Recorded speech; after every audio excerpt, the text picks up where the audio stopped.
All right, folks, big speech tonight. The first time since President Joe Biden is going to address a joint session of Congress. Now, first of all, y'all, it's not called a State of the Union. That does not happen until the first year of the president. This is simply called a joint session of Congress, a presidential address.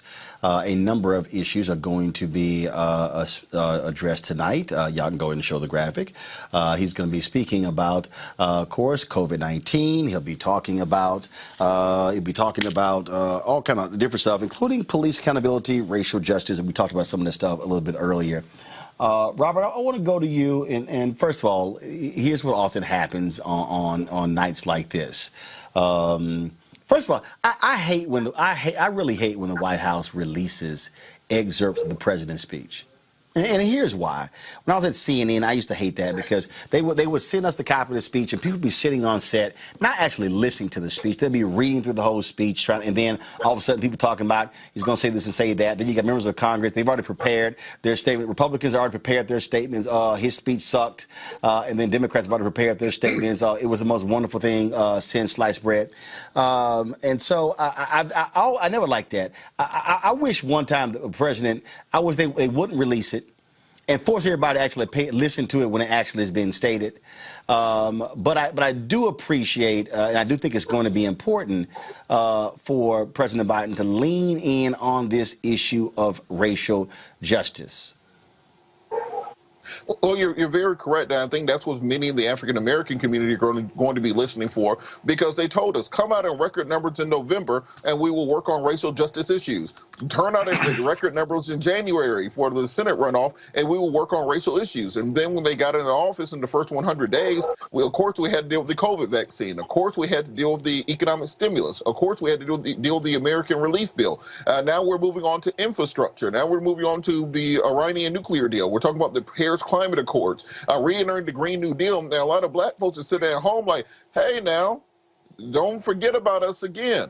So I think it's going to be very important for him to lay out exactly what the agenda is going to be for the community. It's one thing to tell us during the campaign season we're the most important thing to the Democratic Party. It's another thing to show us through executive action and through a legislative agenda exactly what you're going to do. The second thing I'm going to be looking out for is the Tim Scott rebuttal, because what we've seen in recent years from Republicans is that the rebuttal is what kills political careers. The rebuttal is what they do to you when they want to make sure you never have a chance in national office going forward. We saw Bobby Jindal coming out of that weird stairwell. That ended his political career. We saw Marco Rubio with the bottle of water where Trump derided him for that. So the fact that they're sending Tim Scott out there is showing that they see him as a threat in 2024, and depending on how he does tonight will determine whether or not he's a viable candidate going forward, or if he joins that long line of people who gave the rebuttal to the presidential address that you never heard from again. You know, pump your brakes. First of all, you're right. When Bob McDonnell gave the response, of course, he later got indicted, was chased out of office. But remember, Stacey Abrams also gave a rebuttal. Well, particularly on the Republican side of the aisle, the Republicans send you out there to die, just like they did with Bobby Jindal and also Marco Rubio. They don't expect you to do well. They expect you to fall on your face, and it's really their way to clear minorities out of the field going forward. We even saw Nikki Haley when she had a chance to do so, that you don't hear from them much thereafter. I'm hoping Tim Scott knocks it out of the park, because I would like to see a competitive primary on the Republican side going into 2024 and him being a major player on that side of the aisle. President Biden right now, folks, is making his way to the U.S. Capitol from the White House grounds. Monique, I'm quite sure when Biden gets to the part about race, I hope they do a cutaway to Lindsey Graham's face. Did you hear what this idiot had to say on Fox News? Guys, anyway, well, listen. Don't play it. It's so ignorant. Don't play. Stop talking. Stop talking. In policing. Senator, is there systemic racism in this country in policing and in other institutions? No, not in my opinion. We just elected a two-term African-American president. The vice president is of African-American Indian descent. So our systems are not racist. America is not a racist country. Within every society, you have bad actors. The Chauvin trial was a just result. Senator, is there... Oh, I guess, Monique, when Thurgood Marshall was named to the Supreme Court, all issues with race just left the criminal justice system. I guess when Senator Edward Brooke became the first African-American United States Senator since Reconstruction from Massachusetts in the 60s, that, all things were gone in politics, the Republican Party. I guess when Doug Wilder, as well as Deval Patrick, became governors of Virginia and Massachusetts, everything was well. What he said is fundamentally important and revelatory, because the things that he pointed to, and obviously he's correct, two-term black president, current vice president who is black and Indian. So every time Americans get the opportunity to vote, the country moves forward. And especially when the efforts to oppress the vote are unsuccessful. That's why they fight like they do. And then when Americans get the opportunity to put a man of conscience in office, like a Joe Biden, who does what is right and names as his running mate someone who takes the country forward, you get those results. And that's always on the Democratic side of the aisle. But he answered about voting when the question was about systems. Maybe he doesn't understand what systems are. Maybe he was just deflecting to the closest, most prominent black people who have ever held an office. But it's very clear that voting can go one direction, and that the systems that are in place that we deal with as black people day in, day out are still rigged against us and cause the type of harm that it's going to take centuries to repair, even if we started fixing it now. Well, Scott, I love when the same question was posed to HUD Secretary Marcia Fudge, former congressman from Ohio. This was her response. Well, the first steps is we've already taken the position that we needed to move quickly to submit to OMB the changes that we want to make in the fair housing rules, as well as in the disparate impact rules. We've already reversed the equal access rule. One thing that you and I have in common is that we are both trained lawyers. Fair housing is the law. And I would say that Lindsey Graham is certainly entitled to his opinion, but let me tell you the fact. If we didn't have systemic racism, we would not need a Fair Housing Act. We would not need a Civil Rights Act. We would not need a Voting Rights Act. We would not live in a country where today black women are 3 times as likely to die in childbirth as white women. We would not live in a country today where, as you suggested just a minute ago, that the gap in home ownership between black and white people is the same or bigger than it was in 1968. We would not be living in a country where we're concerned about our children having the same access to the same equipment so that they can get ahead and have a fair chance. I don't know what Lindsey is judging, but I would say to you that in a country where white people have a net worth 10 times that of black people, there is racism. There is, in fact, systemic racism in this country. Scott? Well, she's absolutely right. And those socioeconomic and health numbers bear that out. You wouldn't need a Civil Rights Act. You wouldn't need a Human Rights Act if you didn't have systemic racism. But Lindsey Graham represents the fundamental problem with the GOP. They see the Chauvin trial as Chauvin being a bad actor, but that doesn't make the police department bad. They see Barack Obama and Kamala Harris as exceptions to the rule, so therefore racism doesn't exist, but they ought to be the rule. And the problem is they're not the rule because of what Marcia Fudge just explained in her interview.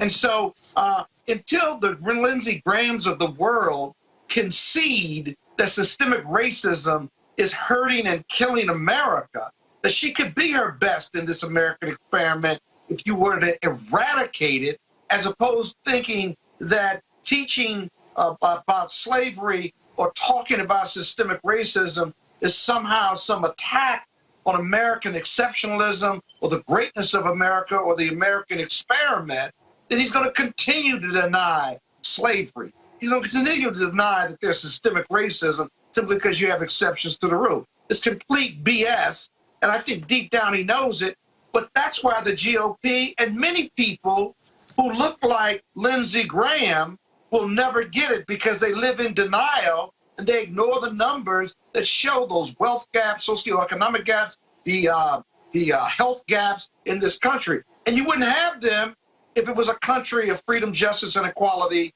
and equal opportunity. These are facts. This isn't an argument I'm making. Well, but I'm reporting. Well, I can guarantee you, you're going to see or going to hear a whole lot of whining and complaining. Why he keep talking about race? What you're seeing right now, folks, is a live feed of the U.S. Capitol. If you got the audio, turn it up, please. And we're also seeing something historic for the first time. You are seeing two women who will be seated behind right there is Congressman Jim Clyburn talking, it looks like, with Steny Hoyer, Majority Leader, and I believe that is Senator Rob Portman of Ohio. As I said, history is being made. History is being made today, folks, where you have two women who will be sitting behind the President of the United States, the Vice President of the United States, and his female Speaker of the House. Monique, barriers still broken in 2021. Yes, and for however long it took, we're here now, and I am very much looking forward to seeing that for myself, but even more so, I'm just thankful for my daughter and for all of our daughters that who really won't know that it took so long and will have seen this in the years where what they think they can be and all of their dreams are being formulated. It is, the optics of it do matter, and the substance of it is even better. Robert, it's going to be certainly a big night. Absolutely, and I think just to circle back between the two women sitting behind or seated behind the president, and also to Lindsey Graham's point about there not being any systemic racism because of Barack Obama and Kamala Harris. We have to understand how Barack Obama and Kamala Harris got there. It was because Republicans rammed the country and indeed the world into the ground twice in a decade. When you look at the financial collapse under George W. Bush in the mid-2000s, the two wars he got us into, the housing collapse, the world markets that he put into a recession, that's what it took to get Barack Obama elected. If you look at Donald Trump in 4 years of racism, xenophobia, sexism, and allowing a virus to kill 500,000 people, that's what got Kamala Harris elected. It's almost like David Culley, the coach for the Houston Texans. He didn't get that. He got that job after they traded away the best wide receiver, after they release the best lineman, after your quarterback says he wants to go. Then you give a black person the job after you destroy the entire institution. So when Lindsey Graham says there's no systemic racism because of that, he has to look at his own party and paving the way for these advances in black America by being so incompetent that America was willing to risk it on somebody named Barack Hussein Obama, who was able to drag us out of that very recession that him and his acolytes caused. The issues that will be talked about, the issues that will be covered are obviously pertinent and important to where we are as a nation. Scott, there are so many major things that we are facing, and bottom line is this here. What we're dealing with is a president who comes in with a high approval rating. Republicans are not happy about that, but what it also shows is that he has had his head down, focused on doing the job, and not getting caught up in food fights. And he's been a transformative leader already with big plans on infrastructure, big plans on closing the wealth gap, big plans on bringing us out of COVID-19 and creating an economy that we can all be participants in. He is potentially the FDR early on of the 21st century, and the Republicans have got to find a way to label him a radical. But if he's radical, he's been radical in saving America and saving their constituents as well as Democratic constituents. And so it's going to be hard to to label him on one hand, but how do you turn that into votes? 2022 is right around the corner. This speech is as much about 2022 as well as getting bipartisan support for infrastructure, for example, and healthcare. And so it's going to be an interesting speech, and he's going to lean in on the racial equity, of course. But what's going to be more interesting is what Tim Scott's response is to what promises to be a powerful speech, a necessary speech, and big plans to change America after all it's been through with Donald Trump and prior GOP leadership. Now is the time, and if he's radical, it's radical because America needs these big plans, and rich people, in part, are going to pay for it. The question is, will America accept that formula despite the GOP's opposition? It'll be reflected in 2022. So we ought to stay tuned because this is the beginning of the midterms with this speech right here. Well, the thing here, Monique, that I think is really, really, really important when we talk about this particular speech, and is Biden has been focusing on the bread and butter issues and has been deft at ignoring, again, the sort of BS stuff that typically gets tossed out that folks sort of fall for, and I think that to me is what's important. Yes, and it's the exact opposite, right, of what we've been dealing with for the past 4 years. I mean, he is a polar opposite, and it sort of defies what people say about these inside the 1 second right now. I got to stop it right now. Let's go to Capitol Hill. The chair appoints as members of the committee on the part of the House to escort the President of the United States into the chamber: the gentleman from Maryland, Mr. Hoyer; the gentleman from South Carolina, Mr. Clyburn; the gentlewoman from Massachusetts, Ms. Clark; the gentleman from New York, Mr. Jeffries; the gentleman from California, Mr. Aguilar; the gentlewoman from Delaware, Ms. Blunt Rochester; the gentleman from California, Mr. McCarthy; the gentlewoman from Wyoming, Ms. Cheney; the gentleman from Oklahoma, Mr. Cole; the gentleman from Texas, Mr. Brady; the gentleman from Utah, Mr. Owens; and the gentlewoman from Iowa, Mrs. Miller Meeks.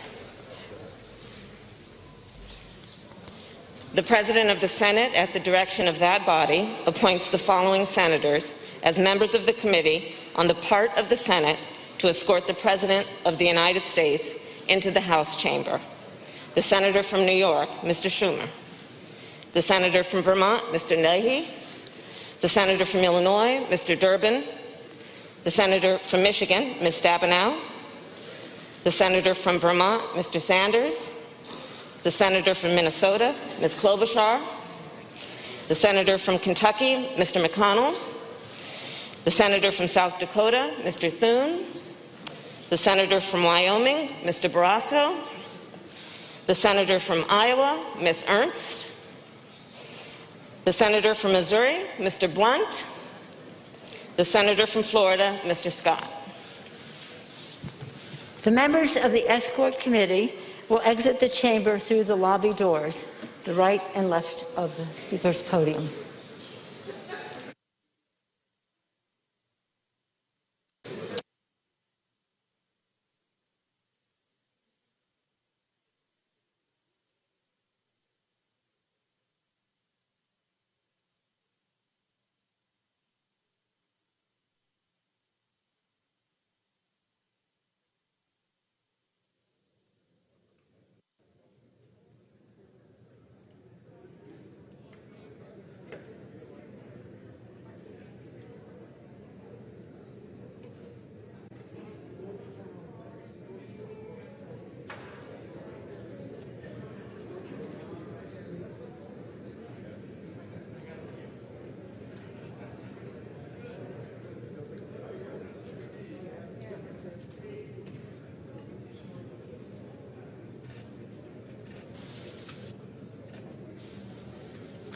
Monique, what many people don't realize is, I mean, obviously there's a lot of pomp and circumstance that surrounds a presidential speech to Congress. He just can't decide on his own. He has to actually be invited by the Speaker of the House to speak to Congress. And so there's this process of House and Senate members from both parties escorting the President of the United States into the chamber. That all reflects the three distinct branches of government: executive, congressional, as well as judicial. Yes, and we found out last year, didn't we, that the whole invitation part is not perfunctory, at least not with this speaker, because she decided against it when we were in the throes of some issues with the prior president, and I love to see it. So yes, there's a lot that goes into these things happening, and I think it's necessary. It shows that at least now we're returning to some semblance of having a functioning government with people who are serious-minded about doing the work, and that our systems were tried and tested but held under severe test. The thing that is also interesting, we talked about policy, Robert, and the things that are important. Look, Biden, his top three issues, all those poll extremely well with all Americans: COVID-19 stimulus, infrastructure, free college tuition. And so he's going up against a party that is obstinate in so many ways, but he has the advantage of standing with the issues. There's one of the newest United States senators right there, Raphael Warnock, out of Georgia. And so, again, the Republicans can argue, yell, kick, and scream. It's a little hard when the public likes those proposals. Well, you can see the contrast in leadership just based on these statements coming out of the office of the 45th president this week. While Joe Biden's been working on a $2 trillion infrastructure plan, working on racial justice and equality, investigating hate crimes against African Americans nationwide, bringing DOJ charges against individuals who have killed black people, President Trump is sending out statements about the Oscars having low ratings. Today, he sent out a statement saying that we have to concentrate on the recount taking place in Arizona because of the fraudulent, stolen 2020 election. When you have a backward-facing party whose leadership is backward-facing, then that's when you start seeing all these canards that they try to distract us with. Instead of talking about infrastructure, they want to talk about cancel culture. Instead of talking about rebuilding our judicial system and our federal judiciary, they want to talk about Mr. Potato Head or something along those lines. And that sounds so stupid. It sounds like I'm making it up, but I'm not. So what Joe Biden has to do today is reinvigorate the American people and let them know that the American government is working on their side. We have adults in power now, and we'll be fighting for that. When I talked about the pomp and circumstance that takes place, you have these various introductions that take place. You just heard the Dean of the Diplomatic Corps. You're going to see them introduce the Joint Chiefs of Staff, Supreme Court justices. Those things will be happening, but in the next 7 to 10 minutes. This speech should be beginning shortly after 9 p.m. Scott, I go back to those issues. The smartest place, the smartest thing, and y'all can go ahead and leave the audio up, that's fine. The smartest place, frankly, for President Biden to be is to focus on those issues in this first year with overwhelming support, because what it also does is it boxes in the Republicans. Yeah, you're absolutely right.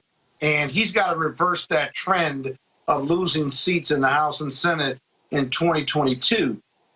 That's difficult, for example, to talk about bipartisanship when you don't have another political party, at least not one that functions with any reasonableness. You think about the Republican Party, they're a party of no.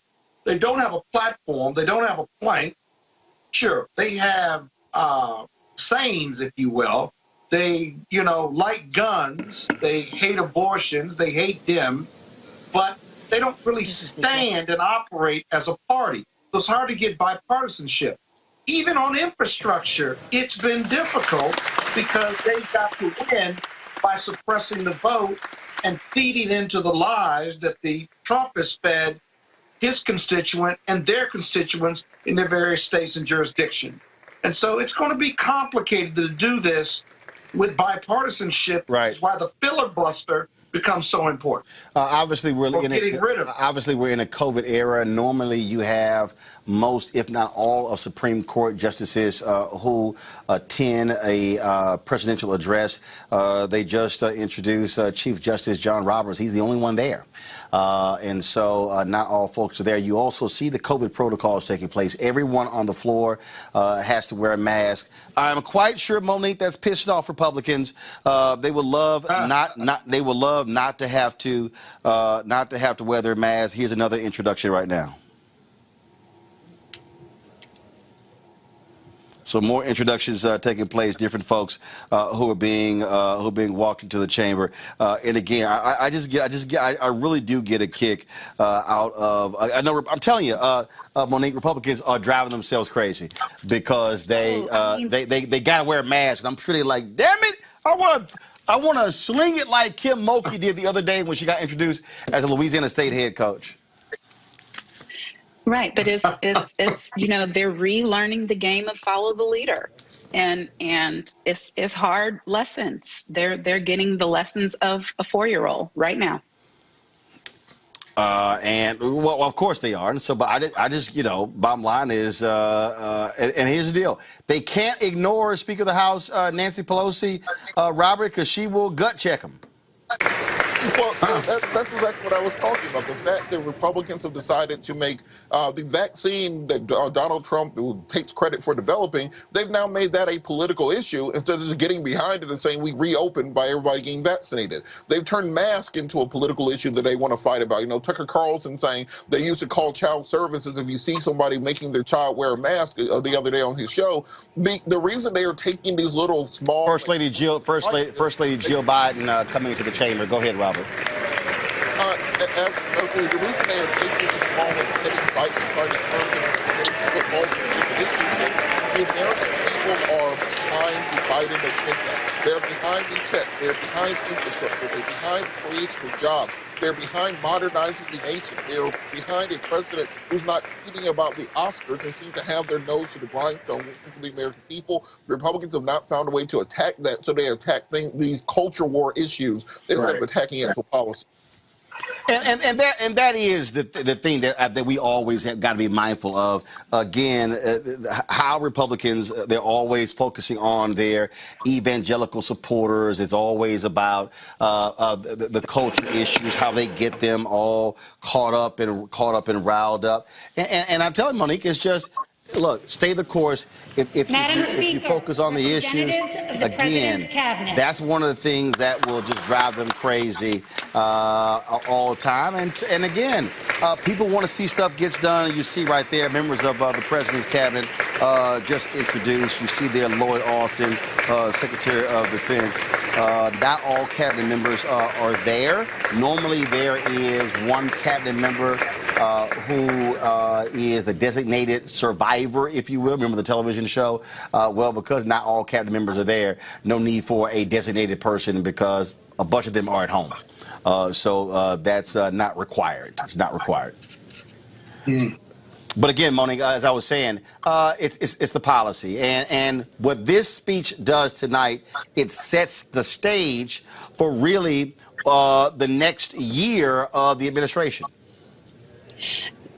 Yes, and nobody can deny that considering everything that President Biden faced coming into office, he has had a remarkably effective first 100 days, but he didn't just leave it at effectiveness. He has been proposing things that even the progressives, the way progressives of his own party can applaud and get behind. Now, whether the legislators act on it or not, that's another thing. The president is doing everything that he can with his powers, and we will see more of that happen tonight. And it's just leaving the GOP rudderless. It's leaving them, identityless, and they are still victims themselves of their Trumpian years, and they have to figure out, as Robert and Scott were saying, what they stand for. Do they even have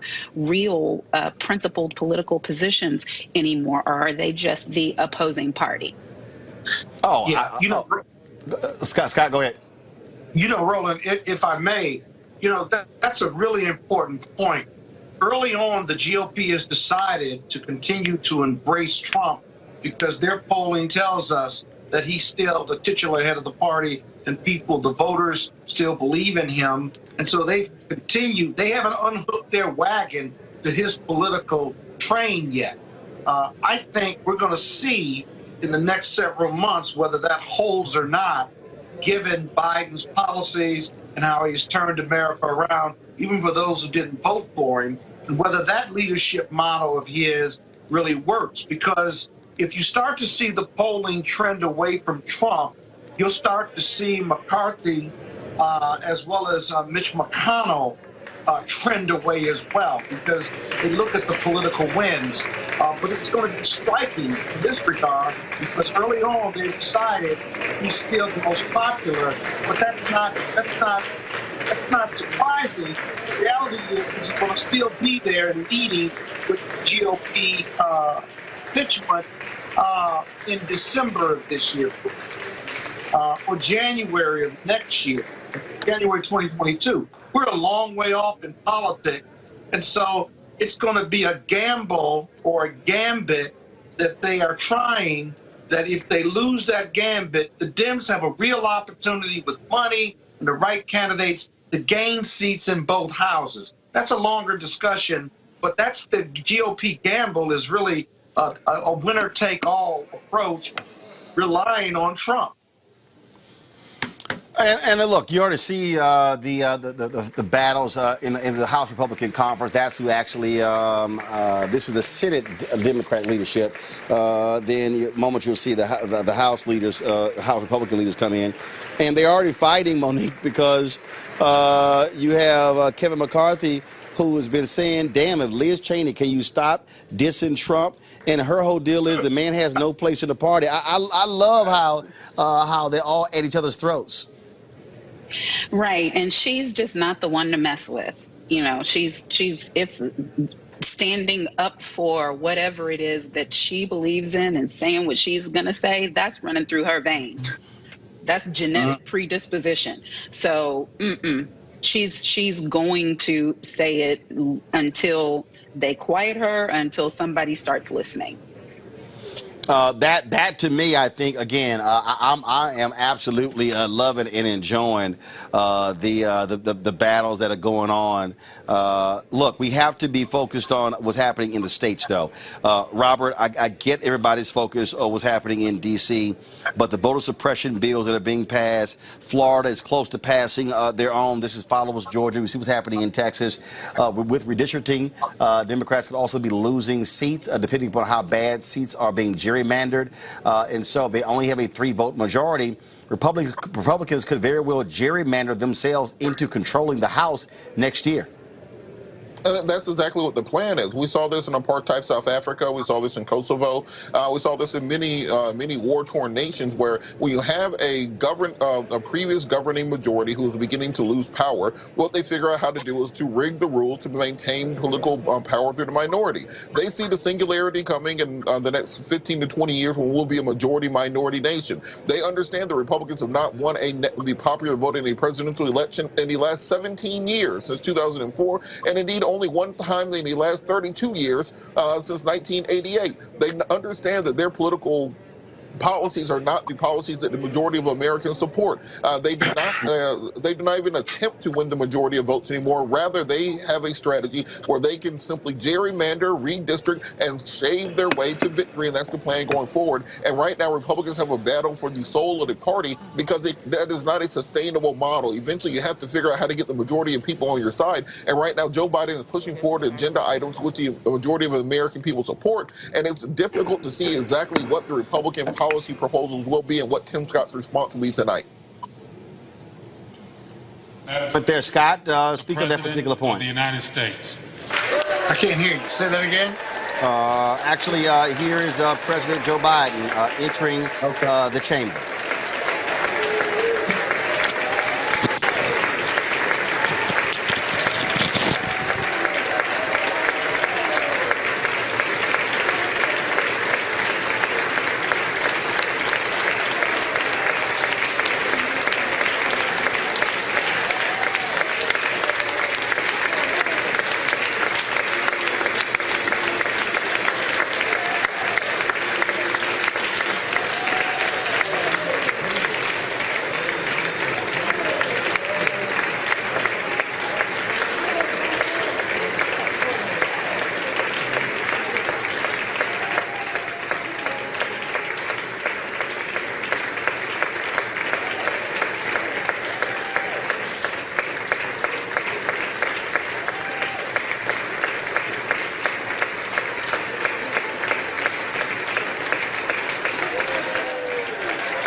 Of Congress, I have the high privilege and distinct honor to present to you the President of the United States.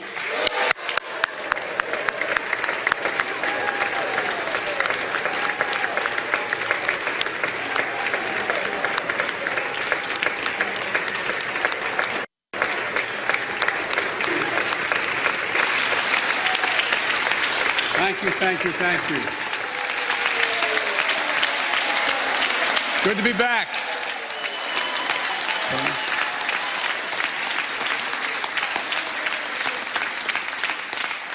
As Mitch and Chuck will understand, it's good to be almost home. Down the hall. Anyway, thank you all. Madam Speaker, Madam Vice President.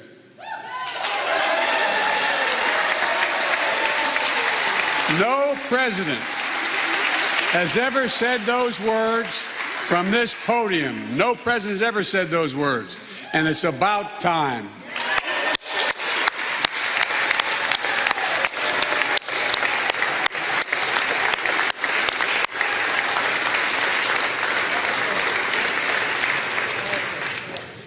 First Lady, I'm her husband. Second Gentleman, Chief Justice, members of the United States Congress and the Cabinet, distinguished guests, my fellow Americans. While the setting tonight is familiar, this gathering is just a little bit different. A reminder of the extraordinary times we're in. Throughout our history, presidents have come to this chamber to speak to Congress, to the nation, and to the world, to declare war, to celebrate peace, to announce new plans and possibilities. Tonight, I come to talk about crisis and opportunity, about rebuilding the nation, revitalizing our democracy, and winning the future for America. I stand here tonight, one day shy of the 100th day of my administration. 100 days since I took the oath of office and lifted my hand off our family Bible and inherited a nation, we all did, that was in crisis. The worst pandemic in a century. The worst economic crisis since the Great Depression. The worst attack on our democracy since the Civil War. Now, After just 100 days, I can report to the nation, America is on the move again.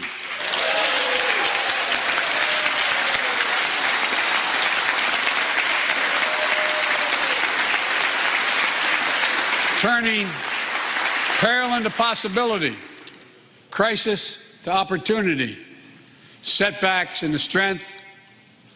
We all know life can knock us down, but in America, we never, ever, ever stay down. Americans always get up. Today, that's what we're doing. America's rising anew, choosing hope over fear, truth over lies, and light over darkness.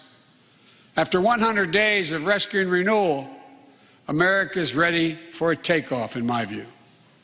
We're working again, dreaming again, discovering again, and leading the world again. We have shown each other and the world that there's no quit in America, none. 100 days ago, America's house was on fire. We had to act.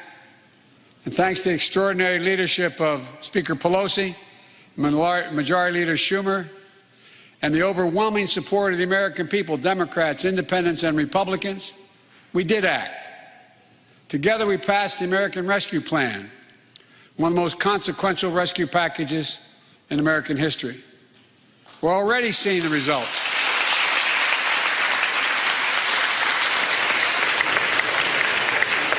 We're already seeing the results.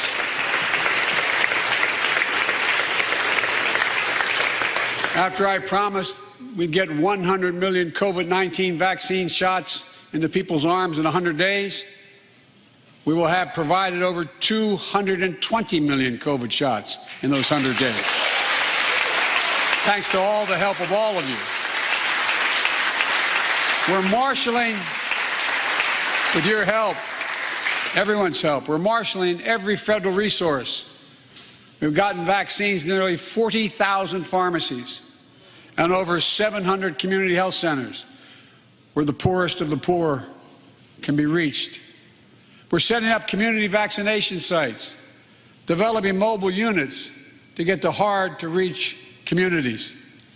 Today, 90% of Americans now live within 5 miles of a vaccination site. Everyone over the age of 16, everyone is now eligible to get vaccinated right now, right away. Go get vaccinated, America. Go and get the vaccination. They're available. You're eligible now.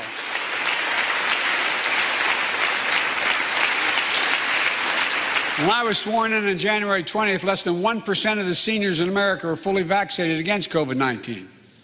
100 days later, 70% of seniors in America over 65 are protected, fully protected.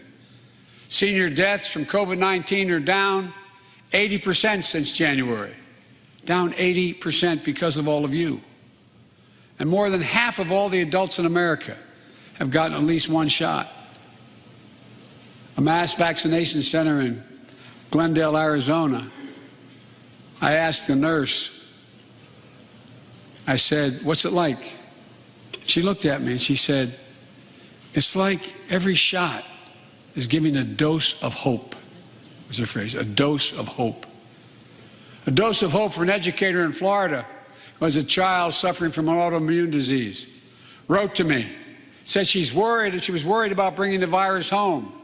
She said she then got vaccinated at a large site in her car. She said she sat in her car when she got vaccinated and just cried. Cried out of joy and cried out of relief. Parents, seeing the smiles on their kids' faces for those who are able to go back to school because the teachers and school bus drivers and cafeteria workers have been vaccinated.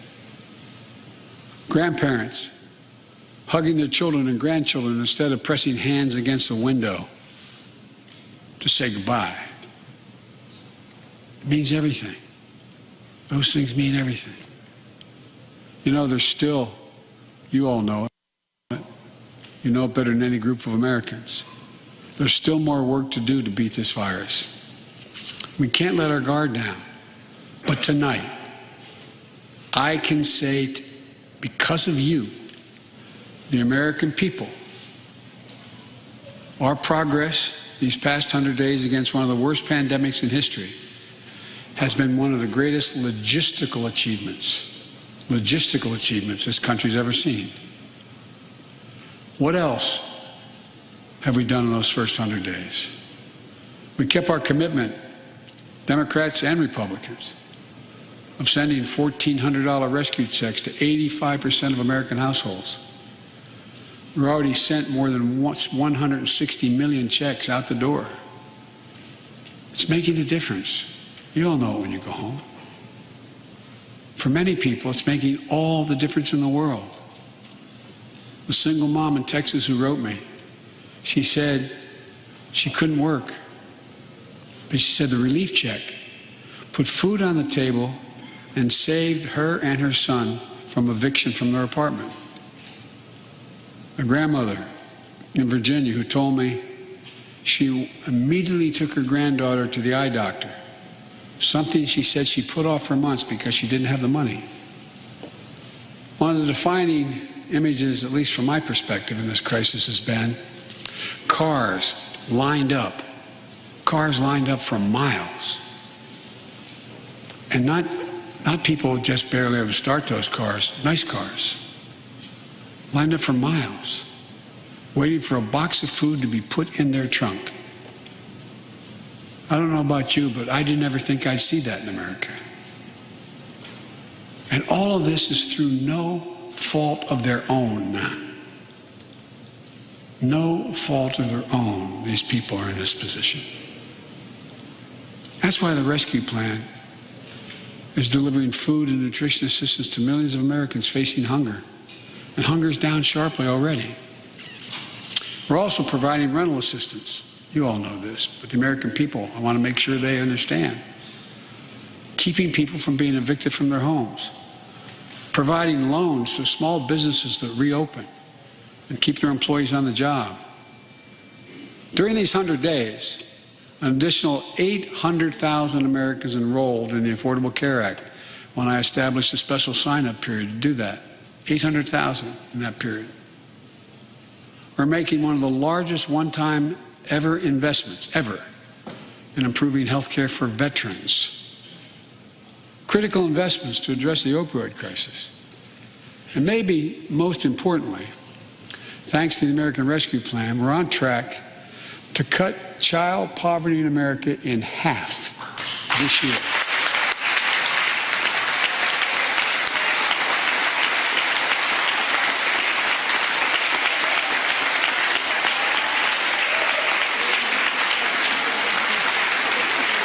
And in the process, while this was all going on, the economy created more than 1,300,000 new jobs in 100 days. More jobs in the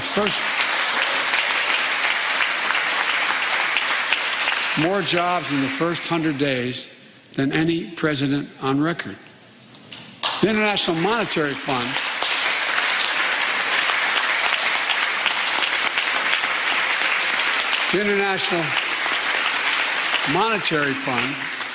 is now estimating our economy will grow at a rate of more than 6% this year. That will be the fastest pace of economic growth in this country in nearly 4 decades. America's moving forward, but we can't stop now.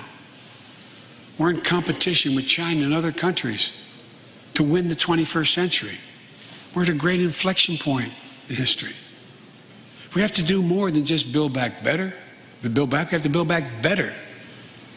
We have to compete more strenuously than we have. Throughout our history, if you think about it, public investment in infrastructure has literally transformed America. Our attitudes as well as our opportunities. The Transcontinental Railroad, the interstate highways, united 2 oceans and brought a totally new age of progress to the United States of America.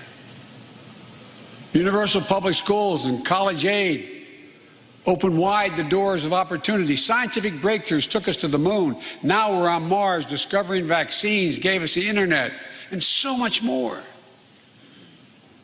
These are investments we made together as one country, and investments that only the government was in a position to make. Time and again, they propel us into the future. That's why I proposed the American Jobs Plan, a once-in-a-generation investment in America itself. This is the largest jobs plan since World War II. Creates jobs to upgrade our transportation infrastructure. Jobs modernizing our roads, bridges, highways. Jobs building ports and airports, rail corridors, transit lines. It's clean water.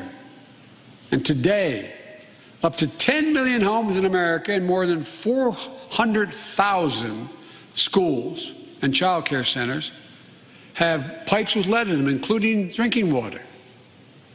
A clear and present danger to our children's health. American Jobs Plan creates jobs replacing 100% of the nation's lead pipes and service lines, so every American can drink clean water.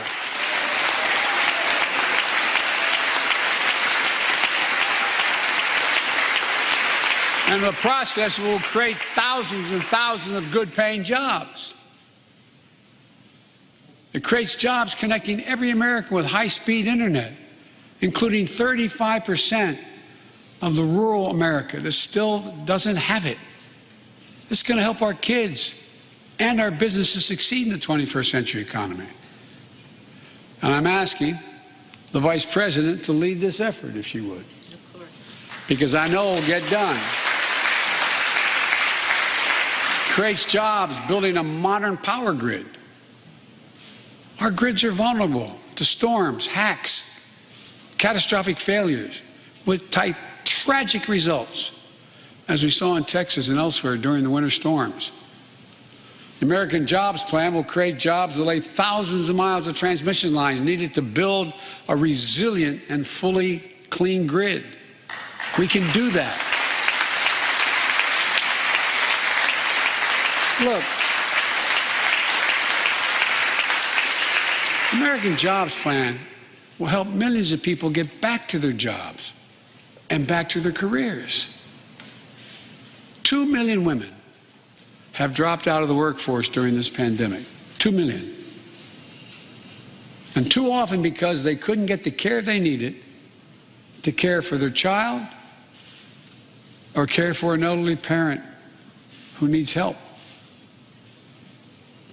800,000 families are on the Medicare waiting list right now to get home care for their aging parent or loved one with disability. If you think it's not important, check out in your own district, Democrat or Republican. Democrat or Republican voters. Their great concern, almost as much as their children, is taking care of an elderly loved one who can't be left alone. Medicaid contemplated it, but this plan is going to help those families and create jobs for our caregivers with better wages and better benefits, continuing a cycle of growth. For too long, we've failed to use the most important word when it comes to meeting the climate crisis: jobs. Jobs. Jobs.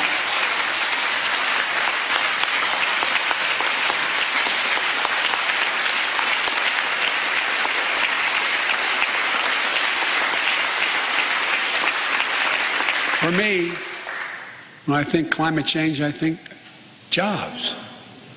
The American Jobs Plan will put engineers and construction workers to work building more energy-efficient buildings and homes. Electrical workers, IBEW members installing 500,000 charging stations along our highways so we can own the electric car market. Farmers planting cover crops so they can reduce the carbon dioxide in the air and get paid for doing it. Look, think about it. There is simply no reason why the blades for wind turbines can't be built in Pittsburgh instead of Beijing. No reason. None. No reason. So, folks, there's no reason why American workers can't lead the world in the production of electric vehicles and batteries. I mean, there is no reason. We have the capacity. We're the brightest, best trained people in the world. The American Jobs Plan is going to create millions of good-paying jobs, jobs Americans can raise a family on. As my dad would then say, with a little breathing room. And all the investments in the American Job Plan will be guided by one principle: buy American. Buy American.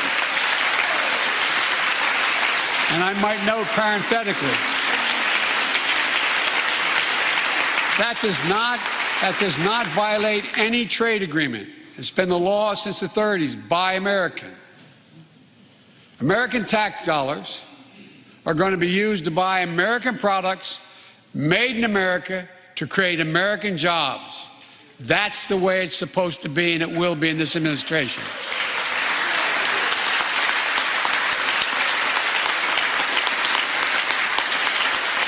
And I made it clear to all my cabinet people, their ability to give exemptions has been strenuously limited. It will be American products. Now, I know some of you at home are wondering whether these jobs are for you. So many of you, so many of the folks I grew up with, feel left behind, forgotten, in an economy that's so rapidly changing. It's frightening. I want to speak directly to you, because you think about it. That's what people are most worried about. Can I fit in? Independent experts estimate the American Jobs Plan will add millions of jobs and trillions of dollars to economic growth in the years to come. It is an 8-year program. These are good-paying jobs that can't be outsourced. Nearly 90% of the infrastructure jobs created in the American Jobs Plan do not require a college degree. 75% don't require an associate's degree. The American Jobs Plan is a blue-collar blueprint to build America. That's what it is.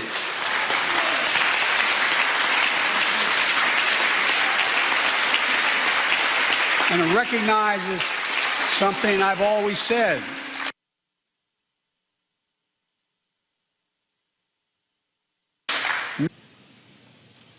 Good guys and women on Wall Street, but Wall Street didn't build this country. The middle class built the country, and unions built the middle class. So that's why I'm calling on Congress to pass Protect the Right to Organize Act, the PRO Act, and send it to my desk so we can support the right to unionize. And by the way, while you're thinking about sending things to my desk, let's raise the minimum wage to $15. No one working 40 hours a week, should live below the poverty line. We need to ensure greater equity and opportunity for women. And while we're doing this, let's get the Paycheck Fairness Act to my desk as well. Equal pay. It's been much too long. And if you wonder whether it's too long, look behind me. And finally, the American Jobs Plan will be the biggest increase in non-defense research and development on record. We'll see more technological change. And some of you know more about this than I do. We'll see more technological change in the next 10 years than we saw in the last 50. That's how rapidly artificial intelligence and so much more is changing. And we're falling behind the competition with the rest of the world. Decades ago, we used to invest 2% of our gross domestic product in America, 2% of our gross domestic product in research and development. Today, Mr. Secretary, that's less than 1%. China and other countries are closing in fast. We have to develop and dominate the products and technologies of the future. Advanced batteries, biotechnology, computer chips, clean energy. The Secretary of Defense can tell you, and those of you who work in national security issues know, the Defense Department has an agency called DARPA, the Defense Advanced Research Project Agency. The people who set up before I came here, and that's been a long time ago, to develop breakthroughs that enhance our national security. That's their only job. And it's a semi-separate agency. It's under the Defense Department. It's led to everything from the discovery of the internet to GPS and so much more that's enhanced our security. The National Institute of Health, the NIH, I believe, should create a similar advanced research projects agency for health. And here's what it would do. It would have a singular purpose: to develop breakthroughs to prevent, detect, and treat diseases like Alzheimer's, diabetes, and cancer. I'll still never forget when we passed the cancer proposal in the last year as vice president. Almost $9 million going to NIH. And they've excused the point of personal privilege. I'll never forget you standing, Mitch, and saying, "Name it after my deceased son." It meant a lot. But so many of us have deceased sons, daughters, and relatives who died of cancer. I can think of no more worthy investment. I know of nothing that is more bipartisan. So let's end cancer as we know it. It's within our power. It's within our power to do it.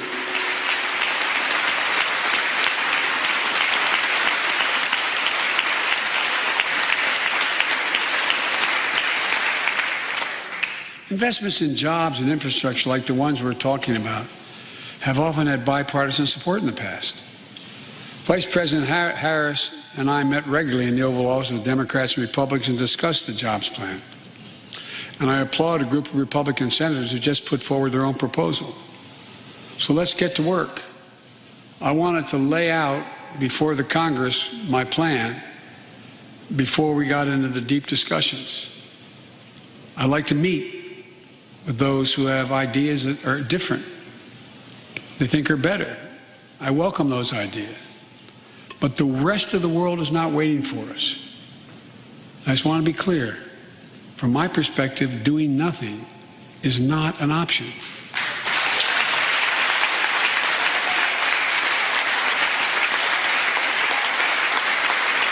Look,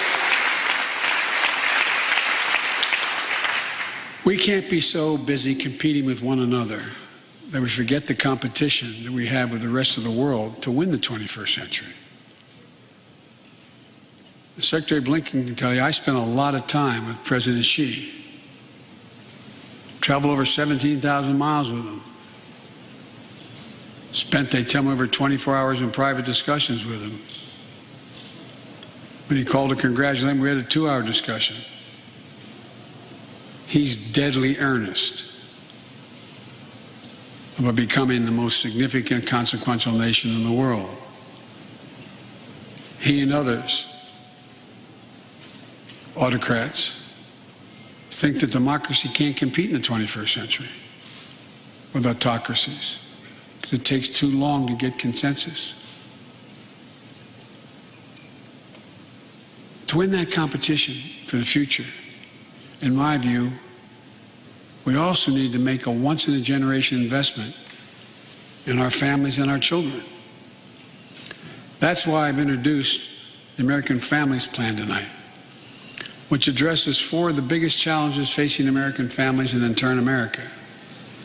First is access to good education. When this nation made 12 years of public education universal in the last century, It made us the best educated, best prepared nation in the world. It's, I believe, the overwhelming reason that propelled us to where we got in the 20th century. But the world's caught up or catching up. They're not waiting. I would say parenthetically, if we were sitting down, we set a bipartisan committee together and said, okay, we're going to decide what we do in terms of government providing for free education. I wonder whether we'd think, as we did in the 20th century, that 12 years is enough in the 21st century. I doubt it.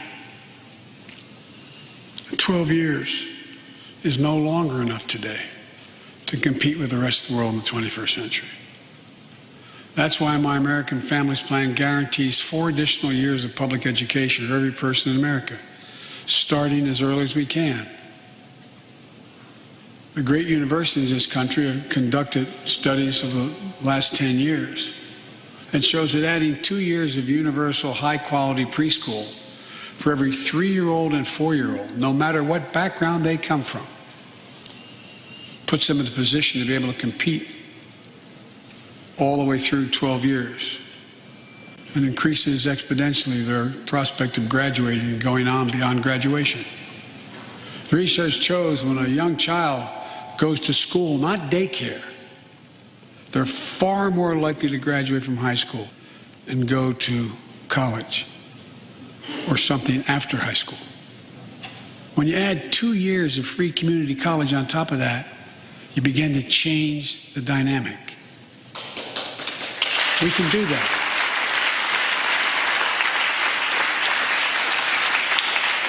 And we'll increase Pell Grants and invest in historical black colleges and universities, tribal colleges, minority-serving institutions. The reason is they don't have the endowments. But their students are just as capable of learning about cybersecurity, just as capable of learning about metallurgy, all the things that are going on that provide those jobs of the future. Jill is a community college professor who teaches today as First Lady. She's long said,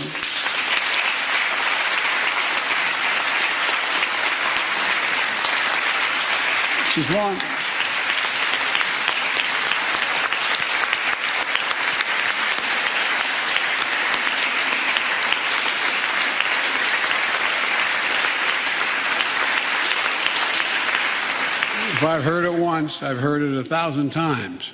Joe, any country that out-educates us is going to out-compete us. She'll be deeply involved in leading this effort. Thank you, Jill. Second thing we need, American Families Plan will provide access to quality, affordable child care. We guarantee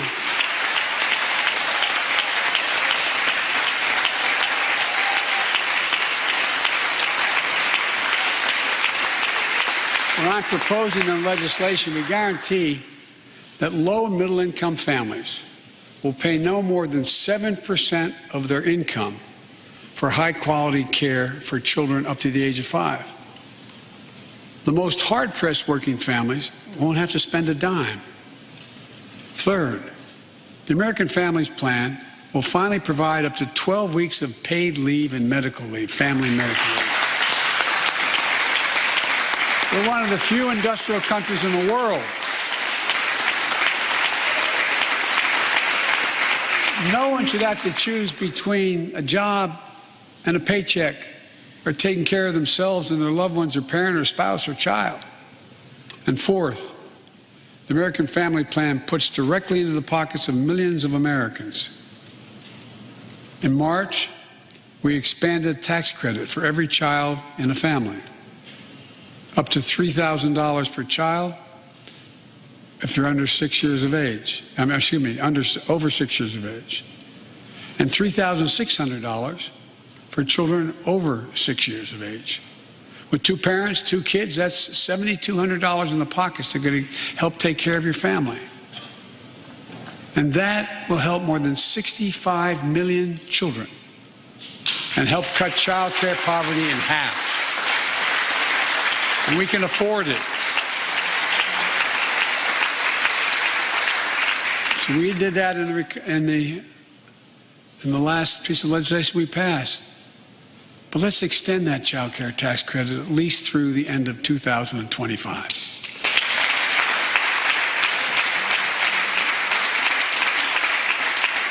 The American Rescue Plan lowered health care premiums for 9 million Americans who buy their coverage under the Affordable Care Act. I know that's really popular this side of the aisle. But let's make that provision permanent so their premiums don't go back up.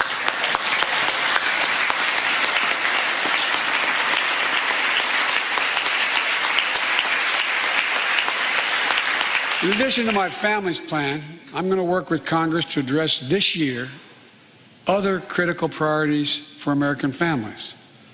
The Affordable Care Act has been a lifeline for millions of Americans, protecting people with pre-existing conditions, protecting women's health, and the pandemic has demonstrated how badly it's needed.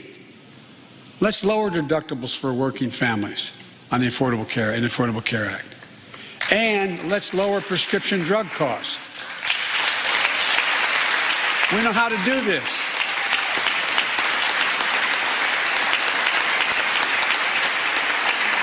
The last president had that as an objective. We all know how outrageously expensive drugs are in America. In fact, we pay the highest prescription drug prices of anywhere in the world, right here in America. Nearly 3 times for the same drug, nearly 3 times what other countries pay. We have to change that, and we can. Let's do what we talked about for all the years I was down here in this body, in Congress. Let's give Medicare the power to save hundreds of billions of dollars by negotiating lower drug prescription prices.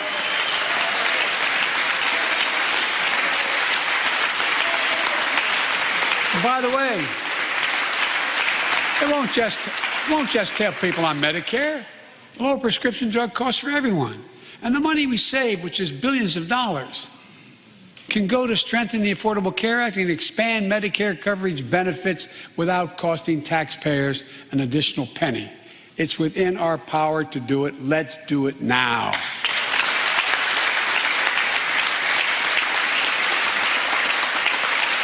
We've talked about it long enough, Democrats and Republicans. Let's get it done this year.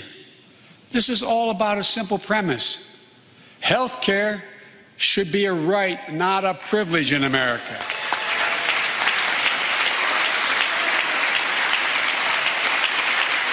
So, how do we pay for my jobs and family plan? I made it clear we can do it without increasing the deficits. Let's start with what I will not do. I will not impose any tax increase on people making less than $400,000. But it's time for corporate America and the wealthiest 1% of Americans to just begin to pay their fair share. Just their fair share.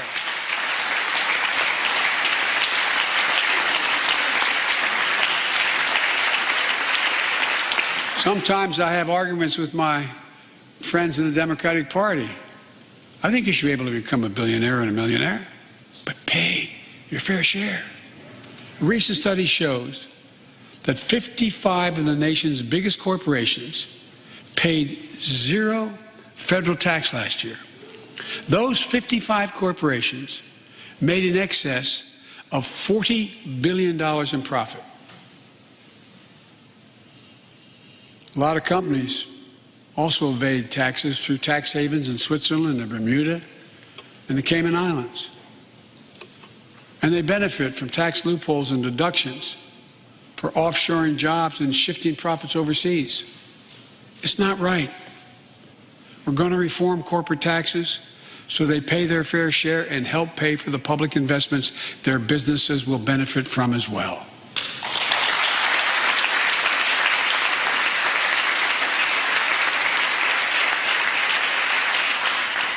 We're going to reward work, not just wealth.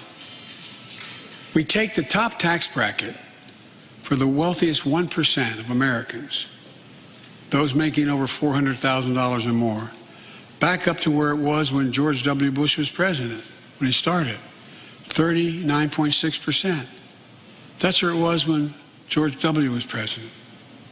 We're going to get rid of the loopholes, allow Americans to make more than $1 million a year and pay a lower tax rate on their capital gains than Americans who receive a paycheck. We're only going to affect 0.3% of all Americans by that action, 0.3%. And the IRS is going to crack down on millionaires and billionaires who cheat on their taxes. It's estimated to be billions of dollars by think tanks that are left, right, and center. I'm not looking to punish anybody, but I will not add a tax burden, additional tax burden to the middle class in this country. They're already paying enough. I believe what I propose is fair, fiscally responsible, and it raises revenue to pay for the plans I propose and will create millions of jobs that will grow the economy and enhance our financial standing in the country. When you hear someone say they don't want to raise taxes on the wealthiest 1% or corporate America, ask them whose taxes you want to raise.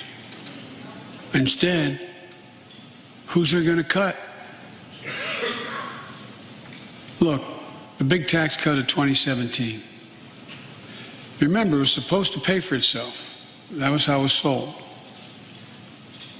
And generate vast economic growth. Instead, it added $2 trillion to the deficit. It was a huge windfall for corporate America and those at the very top. Instead of using the tax saving to raise wages and invest in research and development, it poured billions of dollars into the pockets of CEOs. In fact, the pay gap between CEOs and their workers is now among the largest in history.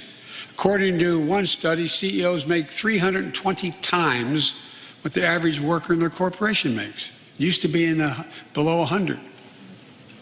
The pandemic has only made things worse.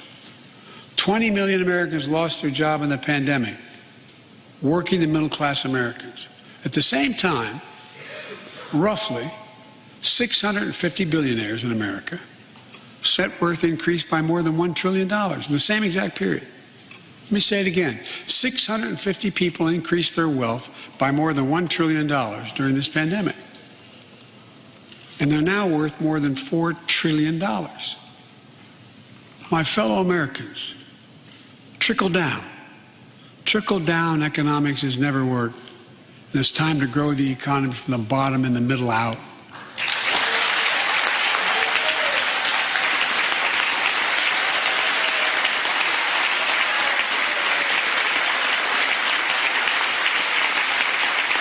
You know, there's a broad consensus of economists left, right, and center, and they agree what I'm proposing will help create millions of jobs and generate historic economic growth. These are among the highest values investments we can make as a nation. I've often said our greatest strength is the power of our example, not just the example of our power. In my conversations with world leaders, and I've spoken to over 38, 40 of them now, I've made it known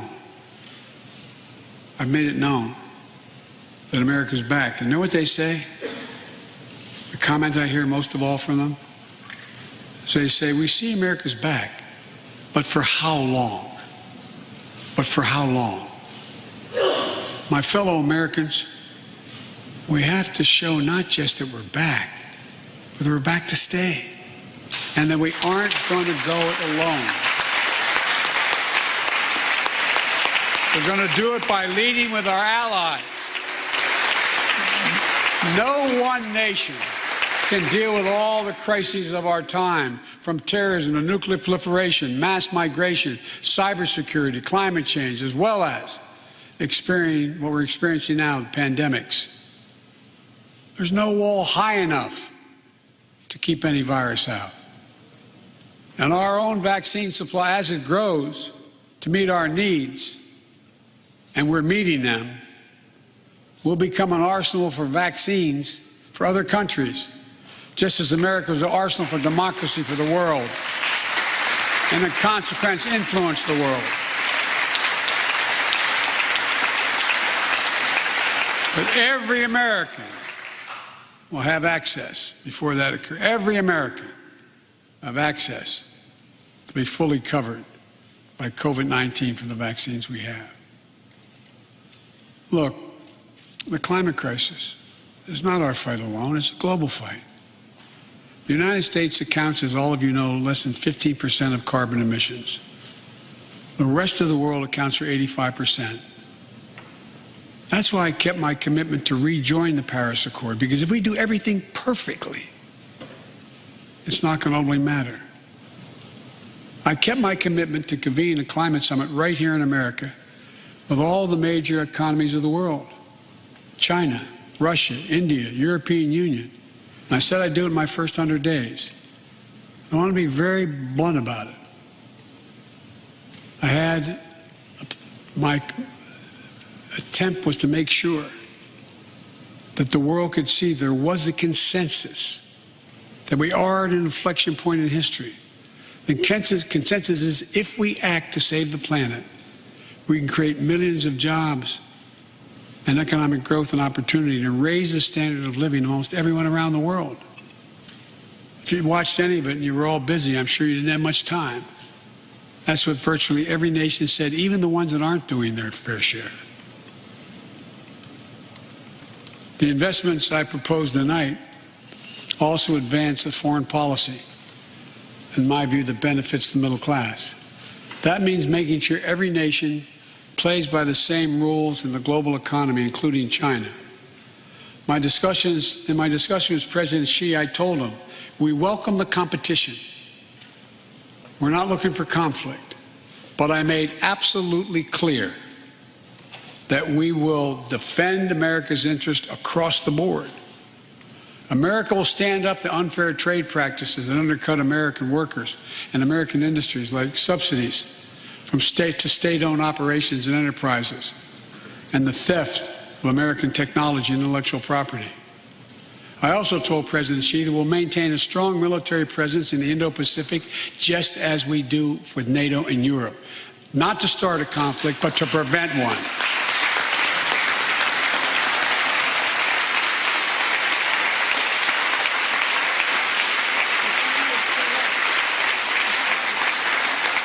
I told them what I've said to many world leaders, that America will not back away from our commitments, our commitment to human rights and fundamental freedoms, and to our alliances.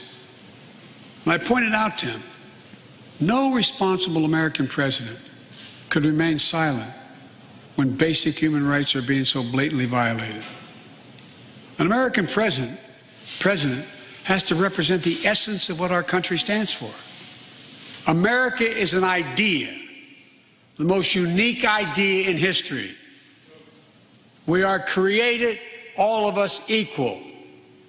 It's who we are. And we cannot walk away from that principle and, in fact, say we're dealing with the American idea.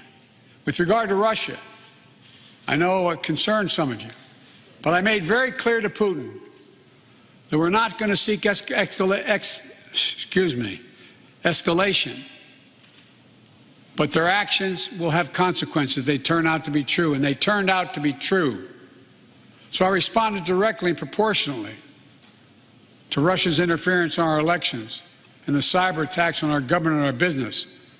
They did both of these things, and I told them we would respond, and we have. But we can also cooperate when it's our mutual interest. We did it when we extended the New START Treaty on nuclear arms, and we're working to do it on climate change. But he understands we will respond. On Iran and North Korea, nuclear programs that present serious threats to American security and the security of the world. We're going to be working closely with our allies to address the threats posed by both of these countries through diplomacy as well as stern deterrence. And American leadership means ending the forever war in Afghanistan. We have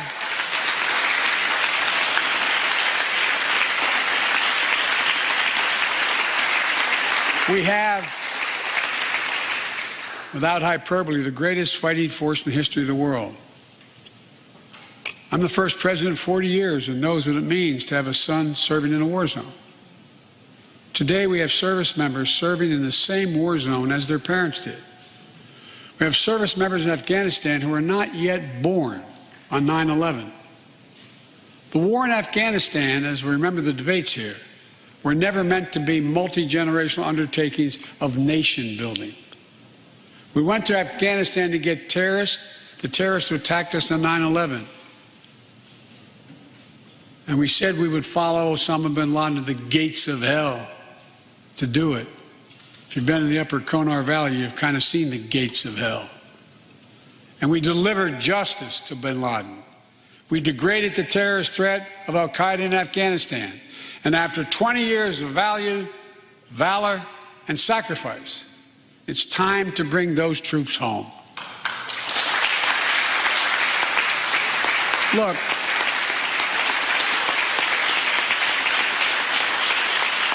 even as we do, we'll maintain over-the-horizon capacity to suppress future threats to the homeland.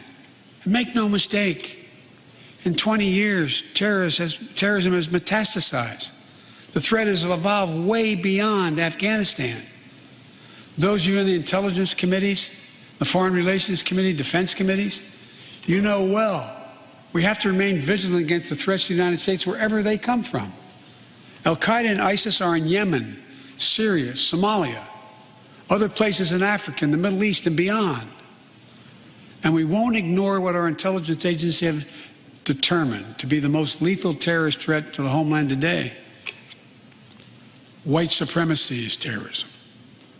We're not going to ignore that either. My fellow Americans, look, we have to come together to heal the soul of this nation. It was nearly a year ago before her father's funeral when I spoke with Gianna Floyd, George Floyd's young daughter. She's a little tyke, so I was kneeling down to talk to her so I could look her in the eye. She looked at me, she said, "My daddy changed the world." Well, after the conviction of George Floyd's murderer, we can see how right she was if we have the courage to act as a Congress. We've all seen the knee of injustice on the neck of black Americans. Now's our opportunity to make some real progress. The vast majority of men and women wearing a uniform and a badge serve our communities, and they serve them honorably. I know them. I know they want.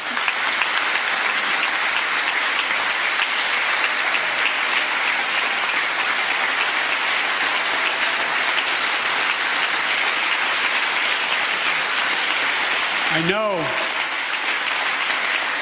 they want to help meet this moment as well.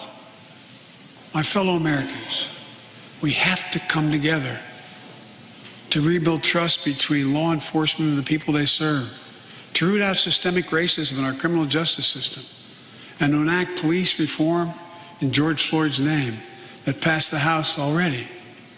I know Republicans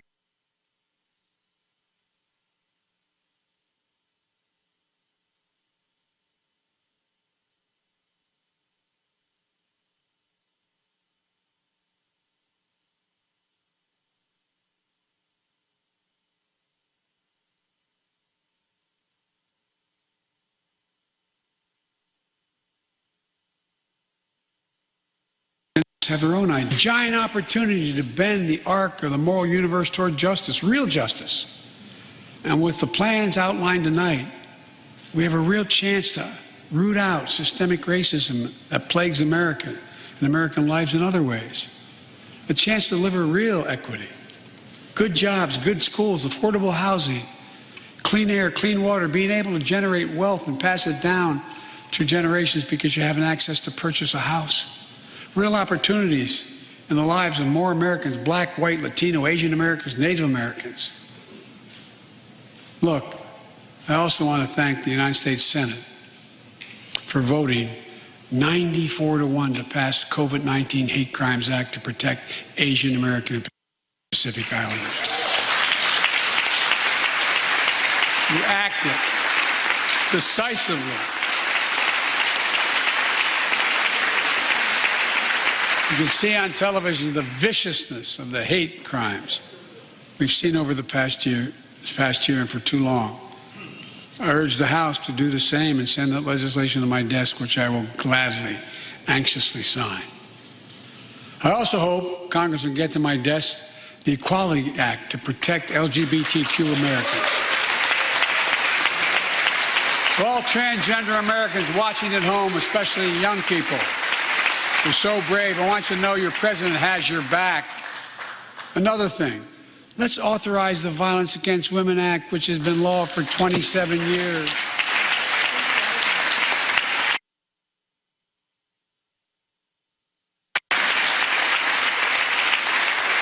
"27 years ago, I wrote it. It'll close the act that has to be authorized now, will close the boyfriend loophole to keep guns out of the hands of abusers. The court order said this is an abuser. You can't own a gun. It's to close that loophole that existed. You know, it's estimated that 50 women are shot and killed by an intimate partner every month in America. 50 a month. Let's pass it and save some lives.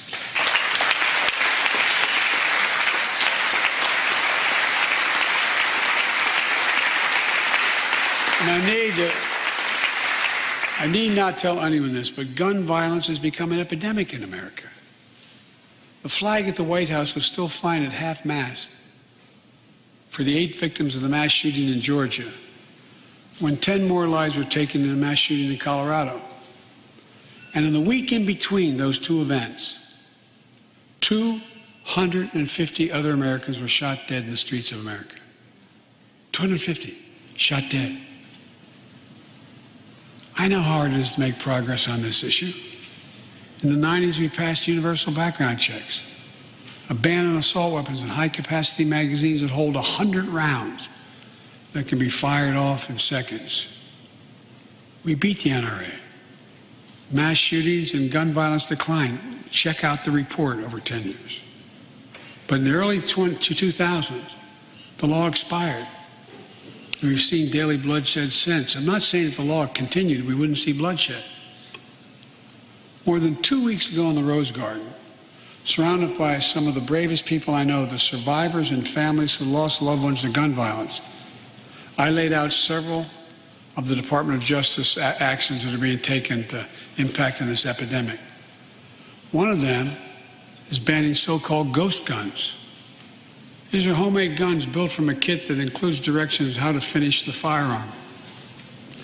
The parts have no serial numbers, so they show up at crime scenes and they can't be traced. The buyers of these ghost gun kits aren't required to pass any background check. Anyone, from a criminal or terrorist, could buy this kit and within 30 minutes have a weapon that's lethal, but no more. And I'll do everything in my power to protect the American people from this epidemic of gun violence, but it's time for Congress to act as well. Look,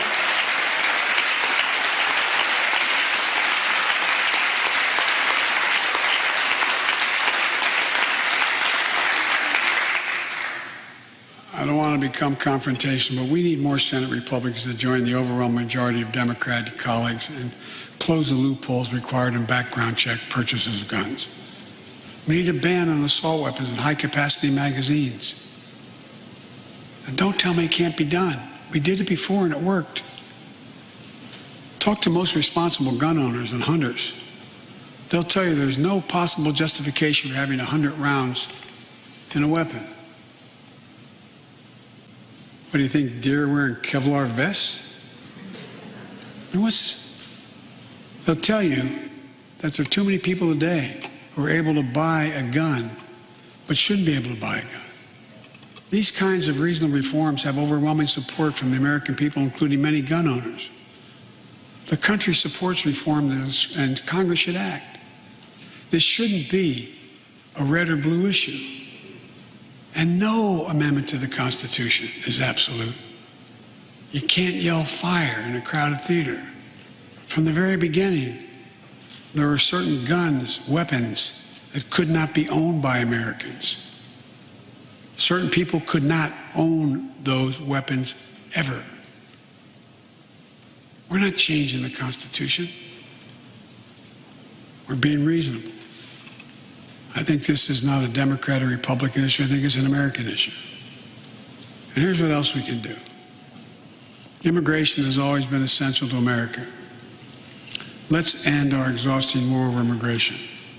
For more than 30 years, politicians have talked about immigration reform, and we've done nothing about it. It's time to fix it.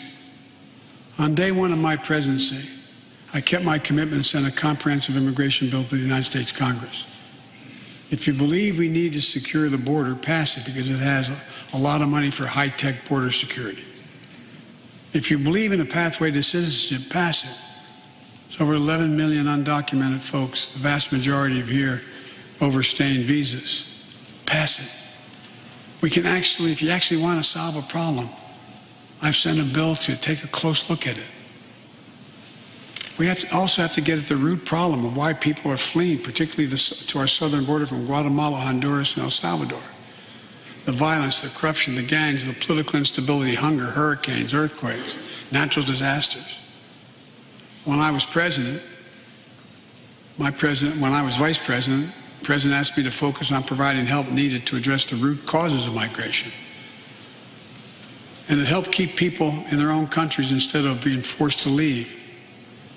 The plan was working, but the last administration decided it was not worth it.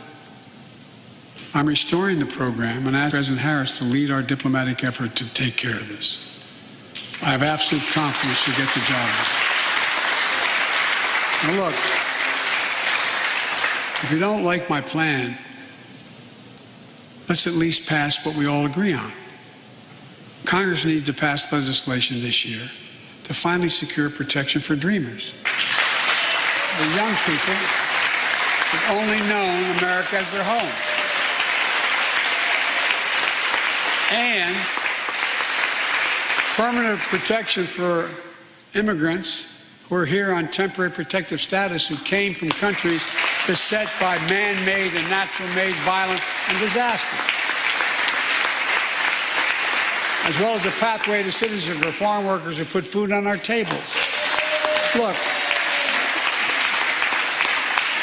immigrants have done so much for America during this pandemic and throughout our history. The country supports immigration reform. We should act. Let's argue over it. Let's debate it. But let's act. And if we truly want to restore the soul of America, we need to protect the sacred right to vote. Most people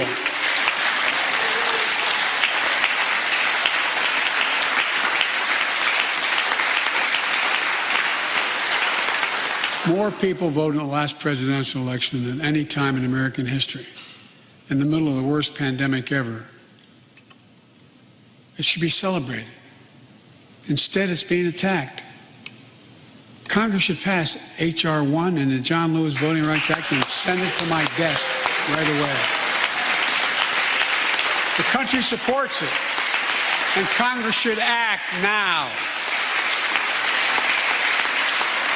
Look, in conclusion, as we gather here tonight, the image of a violent mob assaulting this Capitol, desecrating our democracy, remain vivid in all our minds. Lives were put at risk, many of your lives. Lives were lost. Extraordinary courage was summoned. The insurrection was an existential crisis, a test of whether our democracy could survive, and it did. But the struggle is far from over. The question of whether our democracy will long endure is both ancient and urgent. As old as our republic, still vital today. Can our democracy deliver on its promise that all of us, created equal in the image of God, had a chance to lead lives of dignity, respect, and possibility? Can our democracy deliver to the most pressing needs of our people? Can our democracy overcome the lies, anger, hate, and fears that have pulled us apart? America's adversaries, the autocrats of the world, are betting we can't. And I promise you they're betting we can't. They believe we're too full of anger and division and rage. They look at the images of the mob that assaulted the Capitol as proof that the sun is setting on American democracy. But they're wrong. You know it, I know it. But we have to prove them wrong. We have to prove democracy still works, that our government still works, and we can deliver for our people. In our first 100 days together, we've acted to restore people's faith in democracy to deliver. We're vaccinating the nation. We're creating hundreds of thousands of new jobs. We're delivering real results to people. They can see it, feel it in their own lives. Opening doors of opportunity, guaranteeing some more fairness and justice. That's the essence of America. That's democracy in action. Our Constitution opens with the words, as trite as it sounds, we the people. Well, it's time to remember that we the people are the government. You and I. Not some force in a distant capital. Not some powerful force that we have no control over. It's us. It's we the people. In another era, when our democracy was tested, Franklin Roosevelt reminded us, in America, we do our part. We all do our part. That's all I'm asking. That we do our part, all of us. And if we do that, we will meet the center challenge of the age by proving that democracy is durable and strong. Autocrats will not win the future. We will. America will. And the future belongs to America.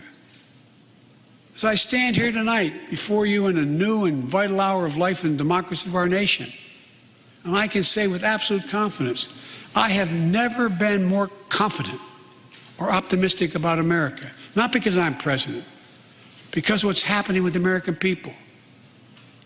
We've stared into the abyss of insurrection and autocracy, pandemic and pain, and we, the people, did not flinch.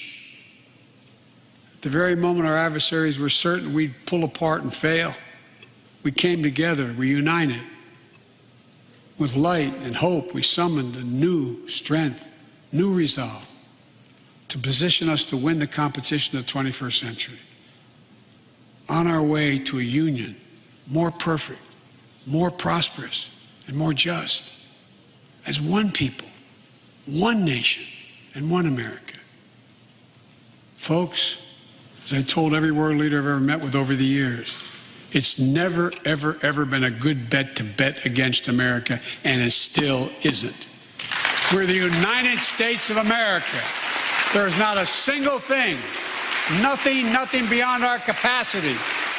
We can do whatever we set our minds to if we do it together. So let's begin to get together.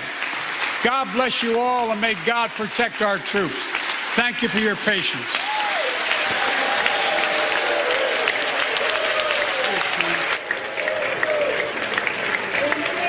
As written, 6,103 words. There were moments when President... No, keep all you up, please, in the room. Thank you. There were moments when President Joe Biden did go off script, but he has finished his address to Congress. He made mention at the top, and no president in history has acknowledged a Madam Vice President and a Madam Speaker of the House. You see there, he's talking to Senator Amy Klobuchar, here the Joint Chiefs of Staff. There's Senator Bernie Sanders. Right now he's talking to Congresswoman Maxine Waters, who's giving him 2 fist pounds. And so she is going to make sure she gets her word in with the President of the United States. A lot of, again, normally, folks, when we watch these speeches, it is jam-packed, thunderous applause from the Democratic side, typical silence from the other side. But because of COVID, the chamber was not packed as we normally see it. They were practicing social distancing throughout today, not only wearing masks, but also being separated in their seats. And so there again, there's the president. Normally what you have, folks, you have lots of handshaking going on, backslapping, and of course members having the president autograph their invitations for this moment. But that is not the case due to COVID. The White House is very clear on practicing their COVID protocols. even though yesterday President Joe Biden went before the cameras and announced the lifting of some of the restrictions from the CDC, allowing folks to gather who have been vaccinated. They still are about emphasizing and doing the right thing. This is a far cry from what we saw with Donald Trump, Republicans flouting the rules. And at that time, of course, you might remember the White House was a COVID hotspot, and so that's what you see here. And so again, he is going through greeting and talking with many Democrats. You see them again not shaking hands, but touching elbows or having the closed fist. And so that is what we are seeing right now. I want to welcome all of you who are watching us. We're going to keep the cameras. We're going to stay in the room, the U.S. Capitol there.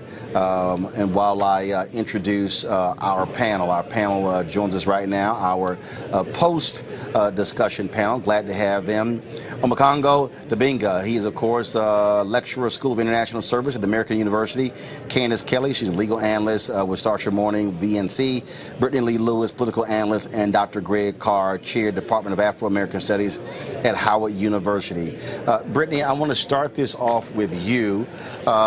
We, of course, heard the president say, no president in history has delivered those words, Madam Speaker and Madam Vice President. He said, it's about time. And of course, the chamber gave him a standing ovation with those words.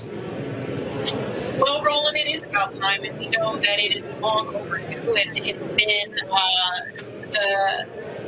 the goal of the Biden administration to have extremely diverse cabinet and leadership, and we continue to see him deliver on that promise. So no surprises there. He's the man to do it first. Candace, when you look at last couple of years, you had members of Congress on the Democratic side who, many of them were all white to signify the suffrage movement 100th anniversary. That was, of course, an historic moment to see that, look, but most of your other major countries, they've had female leaders. This country has not. We still have not had a female leader. The closest we've gotten is to have a female vice president and, of course, a female Speaker of the House, Nancy Pelosi being the first one. Yeah, whether you're talking about South Korea or Brazil or Jamaica, they have had female presidents. So it's a reminder of how far behind we are, but it's also a reminder of how far we have come. And as he said, in the future, we could potentially see the vice president be in his position, the president of the United States.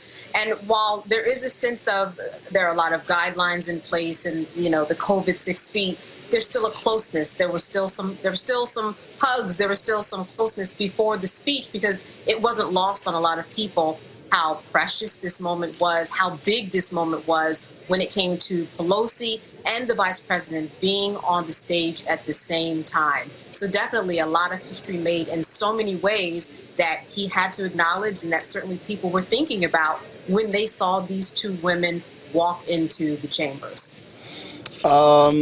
I'm going to go to you now, Omokongo. When we look at what Biden had to say, laying out the case, talking about where we are with the economy, and making the point, again, we had to listen to all of the bluster and all of the loudness over the last 4 years, taking credit for everything. But when he said, no president has had the number of jobs that created in the first 100 days. Same thing when it comes to the stock market. Republicans crowed about that for the last 4 years. It's amazing how quiet they are now. Oh my goodness, it's amazing. I think the hypocrisy is just astounding. But the fact of the matter is, we know the truth and we have to speak it. And I love the way that Biden tied in so much of what he was talking about tonight to jobs, because quite honestly, he wasn't speaking to the Republicans that were in front of him. He was speaking to Republicans in rural America and other parts of America who are so caught up in Fox News and all of the nonsense and propaganda that they're hearing, that he spoke and said, look, I'm trying to get you employed. I'm trying to get you broadband. I'm trying to get you better education. I'm trying to get you health care. And so he's not listening to those Republicans who are right there in front of him, and really their hypocrisy, who they wanted to give everything to Trump, all of the jobs that Obama had created. They wanted to give him all of the props, but they don't want to give Biden any of the credit right now. Their hypocrisy is astounding, and I'm glad you are calling it out. Dr. Greg Carr, normally we are used to performance art, when it comes to these speeches. Normally they will have a member of the United States military there, and they will salute them, and the whole room will stand up, and it will show people, oh my goodness, how bipartisan we are. Well, because of COVID, because you didn't have all of the visitors, you didn't have the usual pomp and circumstance with this particular speech, it allowed the focus to literally be on the speech itself and not all the other performance things that people love to grade presidents on. Well, Roland, here's the deal. I'm not kidding around. Of course, two of the most favorite phrases of Joe Biden. Here's the deal, and I'm not kidding around. It was a very workmanlike speech. It was a speech a plumber might give, or somebody who's coming out to tell you what the damage is going to be on fixing your roof and cutting the yard. And I think the stripping away of all that pomp and circumstance played well into the tone, into the approach, and into the words in that speech. I mean, we're talking about a $1.8 trillion in spending, new spending and tax cuts. Maybe 800-some million of that is in tax cuts. The biggest part of that is tax credits. What has been put together is the chair declares the joint session of the two houses now dissolved. Okay, so she's closed now. I'm waiting for William Carney. I'm sorry, not William Carney. What's the brother's name? Tim Scott. William Carney was the man in the Civil War who didn't let the flag touch the ground. I guess they're going to have Tim Scott run out for the White Nationalist Party and give the response. But what we heard tonight was something no one can disagree with unless you are a white nationalist. And the White Nationalist Party sitting there in the chamber, and that group, and I agree with Dr. Dibinga, I agree with you, Brother Omokongo, he's speaking to the people outside the chamber. And speaking to the people outside the chamber, there was something for everyone. That the message of the president be referred to. Let me now go to Congressman G.K. Butterfield of North Carolina. He joins us right now. Congressman Butterfield, normally you will be there in the Capitol with your fellow members of Congress, but COVID, they had the restrictions, so many members are at home or in their offices. Your assessment of what Greg said, this workmanlike speech we heard tonight from President Joe Biden. Well, thank you, Roland. Let me say good evening to you. And we just witnessed a very momentous speech tonight. What we have seen over the last hour and 15 minutes is the President of the United States delivering on the promises that he made during the campaign.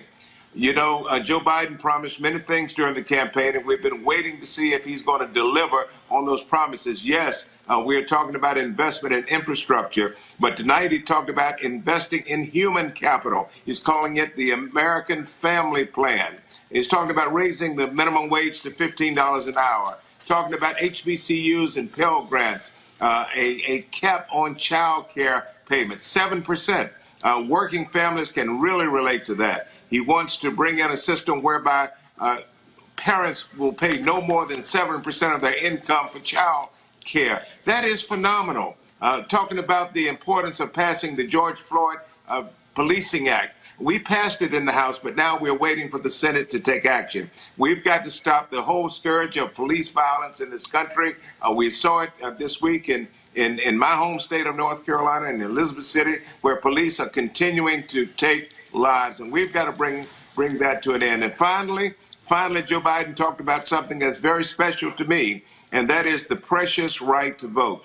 We see state after state passing election laws now that will make it more and more difficult for African Americans and other minority groups to participate in the electoral process. We want to update the formula so that we can get the Voting Rights Act back in place so that we can stop these states from passing discriminatory election laws. Joe Biden hit it out of the park tonight. I'm so proud of him. He is delivering on what he promised during the campaign. And he talked about reforming the tax code, and that is very special. We need to rein in the corporations that are not paying any taxes at all. And there are more than 50 corporations in America, big companies, that are not paying any income taxes at all. And if we're going to pay for these infrastructure projects and these human investments, we've got to have the capital, and it's going to come from corporate America. Joe Biden hit it out of the park tonight. I'm very proud of him. He's delivering on his promise.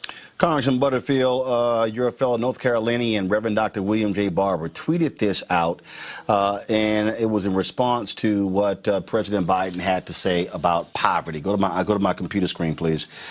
He said, McConnell and Republicans can't even clap for the positive impact of reducing child poverty. We must keep mobilizing the vote and make sure they never hold majority again. My goodness, you can't clap on child poverty? Listen to what Joe Biden said. We want to cut childhood poverty in half. Can you imagine? We can do it in this country. We have the ability to do it. You would think that Republicans would want to reduce poverty, and they sat silent on that subject. But Joe Biden has a plan. If we don't have Republicans to buy into this ambitious plan, we're going to do it on our own. We have the ability. We have control of the House, the Senate, and the White House. We can pass it on what we call reconciliation. We want Republican support. We want it to be bipartisan. But if not, we are prepared to pass the American Family Plan into law. And of course, in that section where he talked about the infrastructure plan, of course, replacing lead pipes, high-speed internet, 35% of rural America does not have that, building a modern power grid. Those were some of the issues that he laid out. That is polling. The infrastructure bill is polling very well by 65% Americans in this country. His plan is about $2 trillion. The Republicans countered with a $600 billion infrastructure plan. That's a huge gap between the two. Infrastructure is not Democrat or Republican. Infrastructure is needed in every community in America.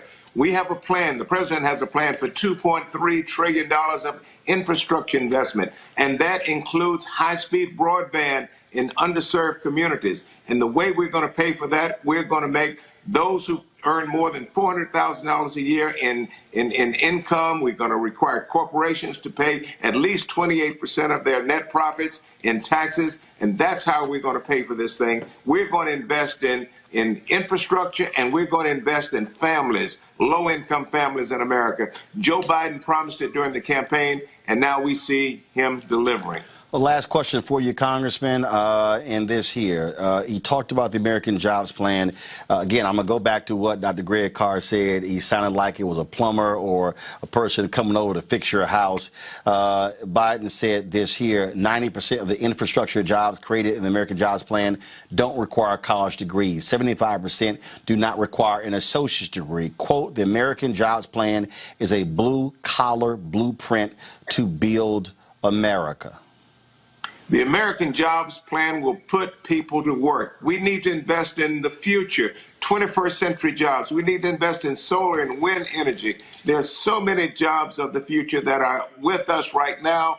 You don't need a college education to do it. We want people to go to college and earn their degrees, but there will be plenty of jobs for everyone if we can just pass this legislation that Democrats are advancing. Congressman G.K. Butterfield, or as we say, the daddy of Alicia Butterfield.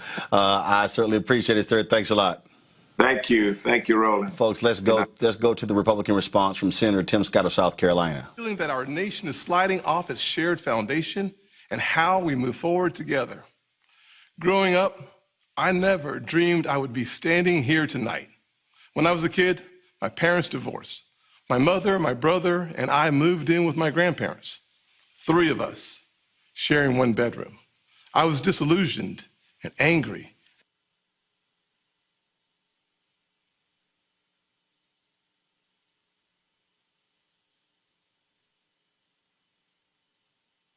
shared foundation and how we move forward together. Growing up, I never dreamed I would be standing here tonight. When I was a kid, my parents divorced. My mother, my brother, and I moved in with my grandparents. 3 of us sharing one bedroom. I was disillusioned and angry, and I nearly failed out of school. But I was blessed. First, with a praying mama. And let me say this to the single mothers out there who are working their tails off, working hard, trying to make the ends meet, wondering if it's worth it. You can bet it is. God bless your amazing effort on the part of your kids. I was also blessed by a Chick-fil-A operator, John Moniz, and finally with a string of opportunities that are only possible here in America. This past year, I've watched COVID attack every rung of the ladder that helped me up. So many families have lost parents and grandparents too early. So many small businesses have gone under. Becoming a Christian transformed my life, but for months, too many churches were shut down. Most of all, I'm saddened that millions of kids have lost a year of learning when they could not afford to lose a single day. Locking vulnerable kids out of the classroom is locking adults out of their future. Our public schools should have reopened months ago. Other countries did. Private and religious schools did. Science has shown for months that schools are safe. But too often, powerful grown-ups set science aside, and kids like me were left behind. The clearest case I've seen for school choice in our lifetimes, because we know that education is the closest thing to magic in America. Last year, under Republican leadership, we passed 5 bipartisan COVID packages. Congress supported our schools, our hospitals, saved our economy, and funded Operation Warp Speed, delivering vaccines in record time. All 5 bills got 90 votes in the Senate. Common sense found common ground. In February, Republicans told President Biden we wanted to keep working together to finish this fight. But Democrats wanted to go it alone. They spent almost $2 trillion on a partisan bill that the White House bragged was the most liberal bill in American history. Only 1% went to vaccinations, no requirement to reopen schools promptly. COVID brought Congress together 5 times. This administration pushed us apart. Another issue that should unite us is infrastructure. Republicans support everything you think of when you think of infrastructure.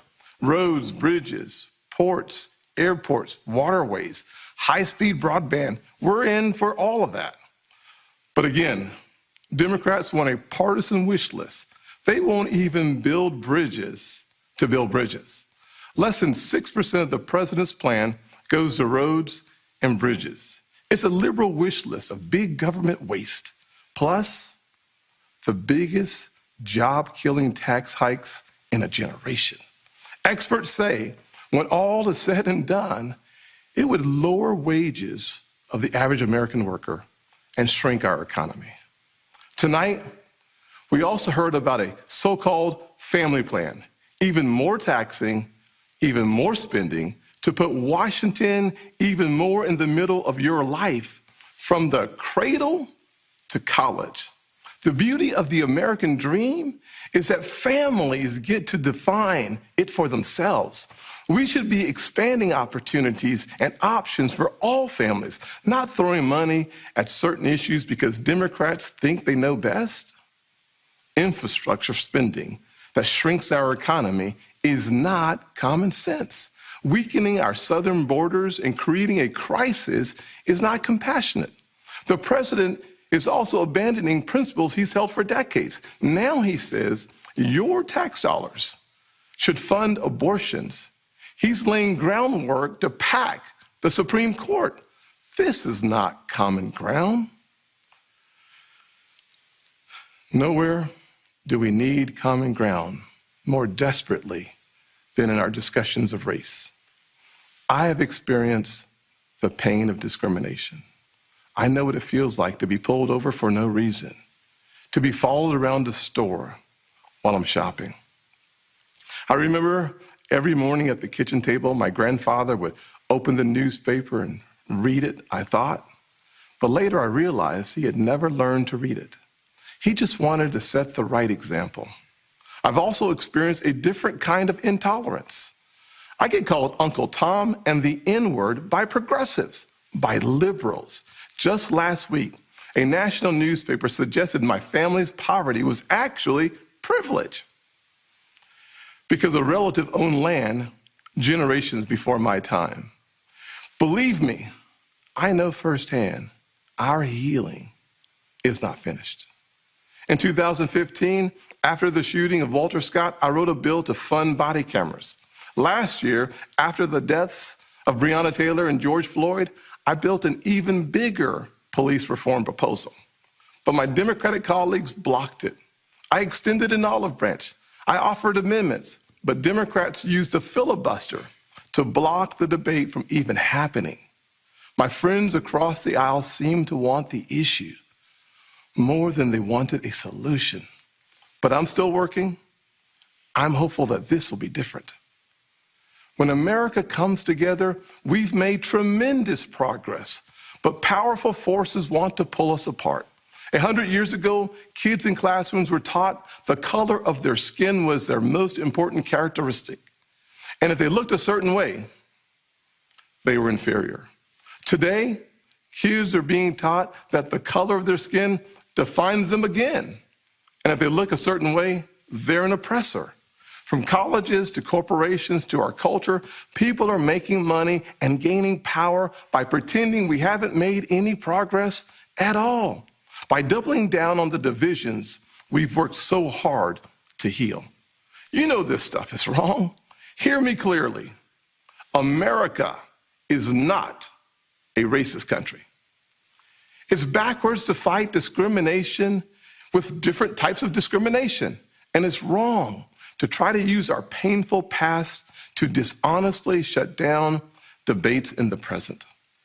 I'm an African American who's voted in the South my entire life. I take voting rights personally. Republicans support making it easier to vote and harder to cheat, and so do the voters. Big majorities of Americans support early voting, and big majorities support voter ID, including African Americans and Hispanics. Common sense makes common ground. But today, this conversation has collapsed. The state of Georgia passed a law that expands early voting, preserves no excuse mail-in voting, and despite what the president claimed, did not reduce election day hours. If you actually read this law, it's mainstream. It will be easier to vote early in Georgia than in Democrat-run New York. But the left doesn't want you to know that. They want people virtue signaling by yelling about a law they haven't even read. Fact checkers have called out the White House for misstatements. The president absurdly claims that this is worse than Jim Crow. What is going on here? I'll tell you, a Washington power grab. This misplaced outrage is supposed to justify Democrats' new sweeping bill that would take over elections for all 50 states. It would send public funds to political campaigns you disagree with and make the bipartisan Federal Elections Commission partisan. This is not about civil rights or our racial past. It's about rigging elections in the future. And no, the same filibuster that President Obama and President Biden praised when they were senators, the same filibuster that the Democrats used to kill my police reform bill last year has not suddenly become a racist relic just because the shoe is now on the other foot. Race is not a political weapon to settle every issue the way one side wants. It's far too important. This should be a joyful springtime for our nation. This administration inherited a tide that had already turned. The coronavirus is on the run. Thanks to Operation Warp Speed and the Trump administration, our country is flooded with safe and effective vaccines. Thanks to our bipartisan work last year, job openings are rebounding. So why do we feel so divided? Anxious. A nation with so much cause for hope should not feel so heavy laden. A president who promised to bring us together should not be pushing agendas that tear us apart. The American family deserves better, and we know what better looks like. Just before COVID, we had the most inclusive economy in my lifetime, the lowest unemployment rates ever recorded for African Americans, Hispanics, and Asians, and a 70-year low nearly for women. Wages were growing faster at the bottom than at the top. The bottom 25% saw their wages go up faster than the top 25%. That happened because Republicans focused on expanding opportunity for all Americans. In addition to that, we passed opportunity zones, criminal justice reform, and permanent funding for historically black colleges and universities for the first time ever. We fought the drug epidemic, rebuilt our military, and cut taxes for working families and single moms like the one that raised me. Our best future will not come from Washington schemes or socialist dreams. It will come from you, the American people. Black, Hispanic, white, and Asian, Republican and Democrat, brave police officers in black neighborhoods. We are not adversaries. We are family. We are all in this together, and we get to live in the greatest country on earth. The country where my grandfather in his 94 years saw his family go from cotton to Congress in one lifetime. So I am more than hopeful. I am confident that our finest hour is yet to come. Original sin is never the end of the story, not in our souls and not for our nation. The real story is always redemption. I am standing here because my mom has prayed me through some really tough times. I believe our nation has succeeded the same way because generations of Americans in their own ways have asked for grace and God has supplied it. So I will close with a word from a worship song that really helped me through this past year of COVID. The music is new, but the words draw from Scripture. May the Lord bless you and keep you, make his face shine upon you and be gracious to you. May his presence go before you and behind you and beside you. In your weeping and your rejoicing, he is for you. May his favor be upon our nation for 1,000 generations, and your family and your children and their children. Good night, and God bless the United States of America. All right, that was a reaction from Senator Tim Scott of South Carolina. You typically will have those responses. Let's go to Illinois. Congresswoman Robin Kelly, she joins us right now. Congresswoman Kelly, I'm sure you sat there and you were wondering what world Senator Tim Scott was speaking of, because it certainly is one different when you believe in the word called facts. Well, it's just so disturbing because I don't remember him coming out and talking about Trump in the 4 years that Trump was in office and all the things that he did. And when I think about, Whip Clyburn trying to pass the Charleston loophole bill, I don't hear Tim Scott talking about that when, 9 people were died in Mother Emanuel Church. We're having a hard time getting the background check bill passed and the Charleston loophole, his state. And not only that, I was sitting here taking some notes when he referenced this notion of Democrats blocking police reform. If I'm correct, because we actually carried it on here, what they actually said is why aren't we discussing this in the Senate Judiciary Committee, where the committee can actually offer amendments to actually improve the bill?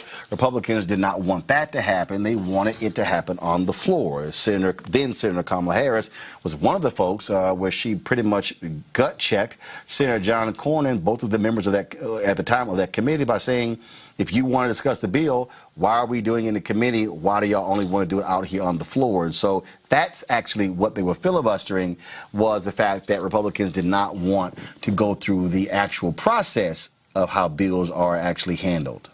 Yeah, he has selective memory for sure. Indeed. One of the I want to talk about President Biden's speech. One of the things that he said that I thought was critically important, he talked about, obviously, the Derek Chauvin verdict in the death of George Floyd, but then made this point about white supremacy when he said white supremacy is terrorism. That is important.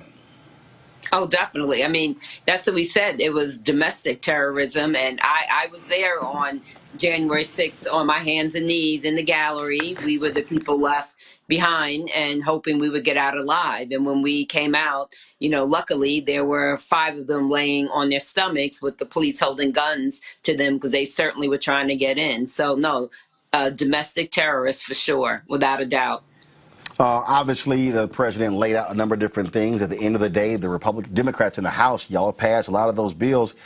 The problem is they're being held up in the United States Senate.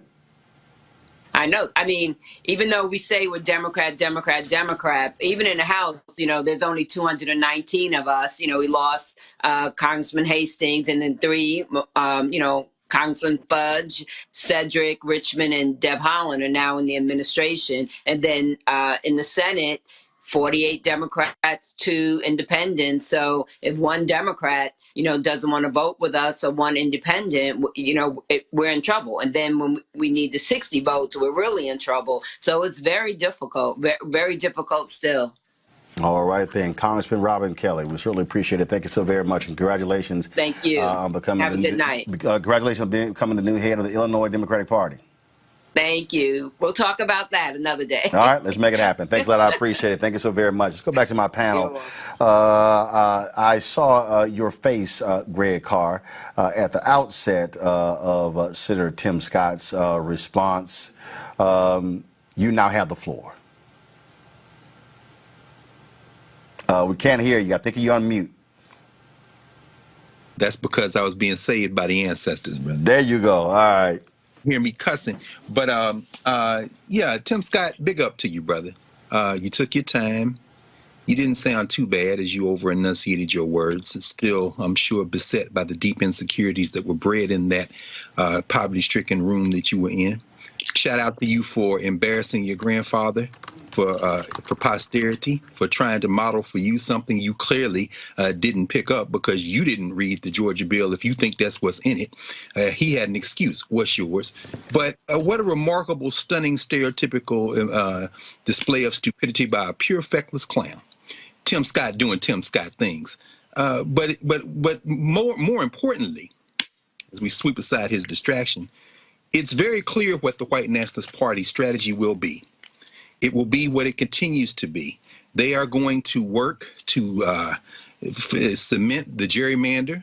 And I'm glad that Representative Kelly mentioned Hastings, Holland, Fudge, and Richmond, because there's a razor-thin majority now. And as we saw the initial census data come out a couple of days ago, they're going to do that. They're going to try to hold on for these 2 years. And then voter suppression, they're going to hope to flip the House and the Senate. And they're going to vote against everything, all those tax credits, all that job work, the expansion of Medicaid, the M-Home care. They're going to work against child and family support. They're going to forget free community college. They are voting no. And finally, Senator Scott, our dear friend and brother, who could be the man on the ground with a knee on his neck tonight as he leaves wherever he made that speech from. He seems to have thrown in completely, shaking that Django leg for those $400,000 and above folks, and those other people, the people who got that $1 trillion added to their billions, who got that $2 trillion tax cut as he grinned like a black Gerber's baby out there in the White House next to his master, Donald Trump, back in 2017. Shout out, Tim. You're doing a good job. Shake that Django leg. Brittany, this is a tweet that was posted by 11 minutes ago by Bernice King in response to what Senator Tim Scott said. He is, quote, "America is not a racist country." Her retort, Senator Scott lives in another America.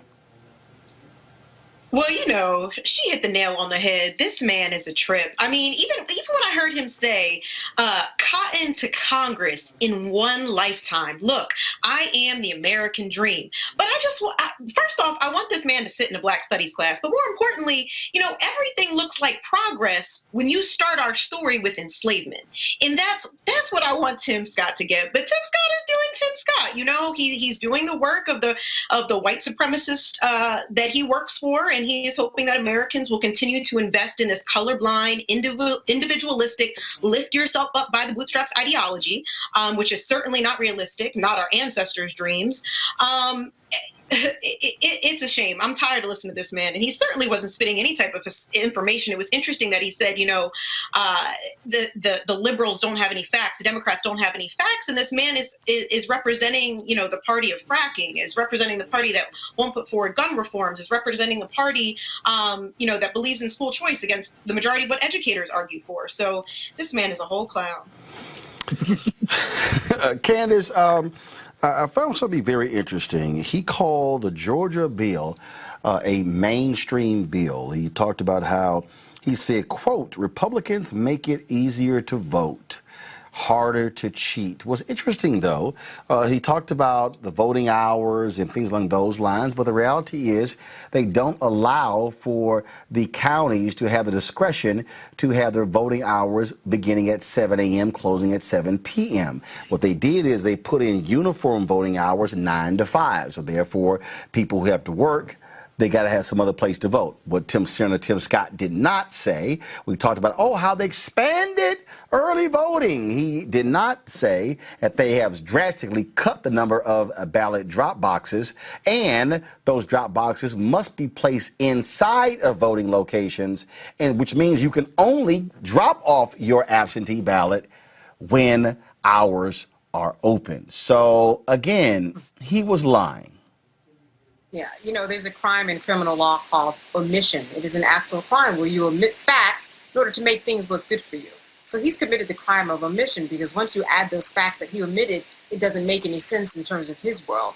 You know, what parallel universe he's living in, I am not sure, but he's leaving out the facts so that he can look like he makes sense. You know, he said something. He said, common sense means common ground, but you have to first start with common sense. How can he deny all of the information, all the bills that are out there, just the hundreds across the country that have been preventing and set out to prevent Black people from voting? It's mind-boggling how he set up there. The fact that he even mentioned that there was no racism in this country when he has spent time writing editorials about how he has been stopped and how he emotes fear when he goes into his car and police are behind him.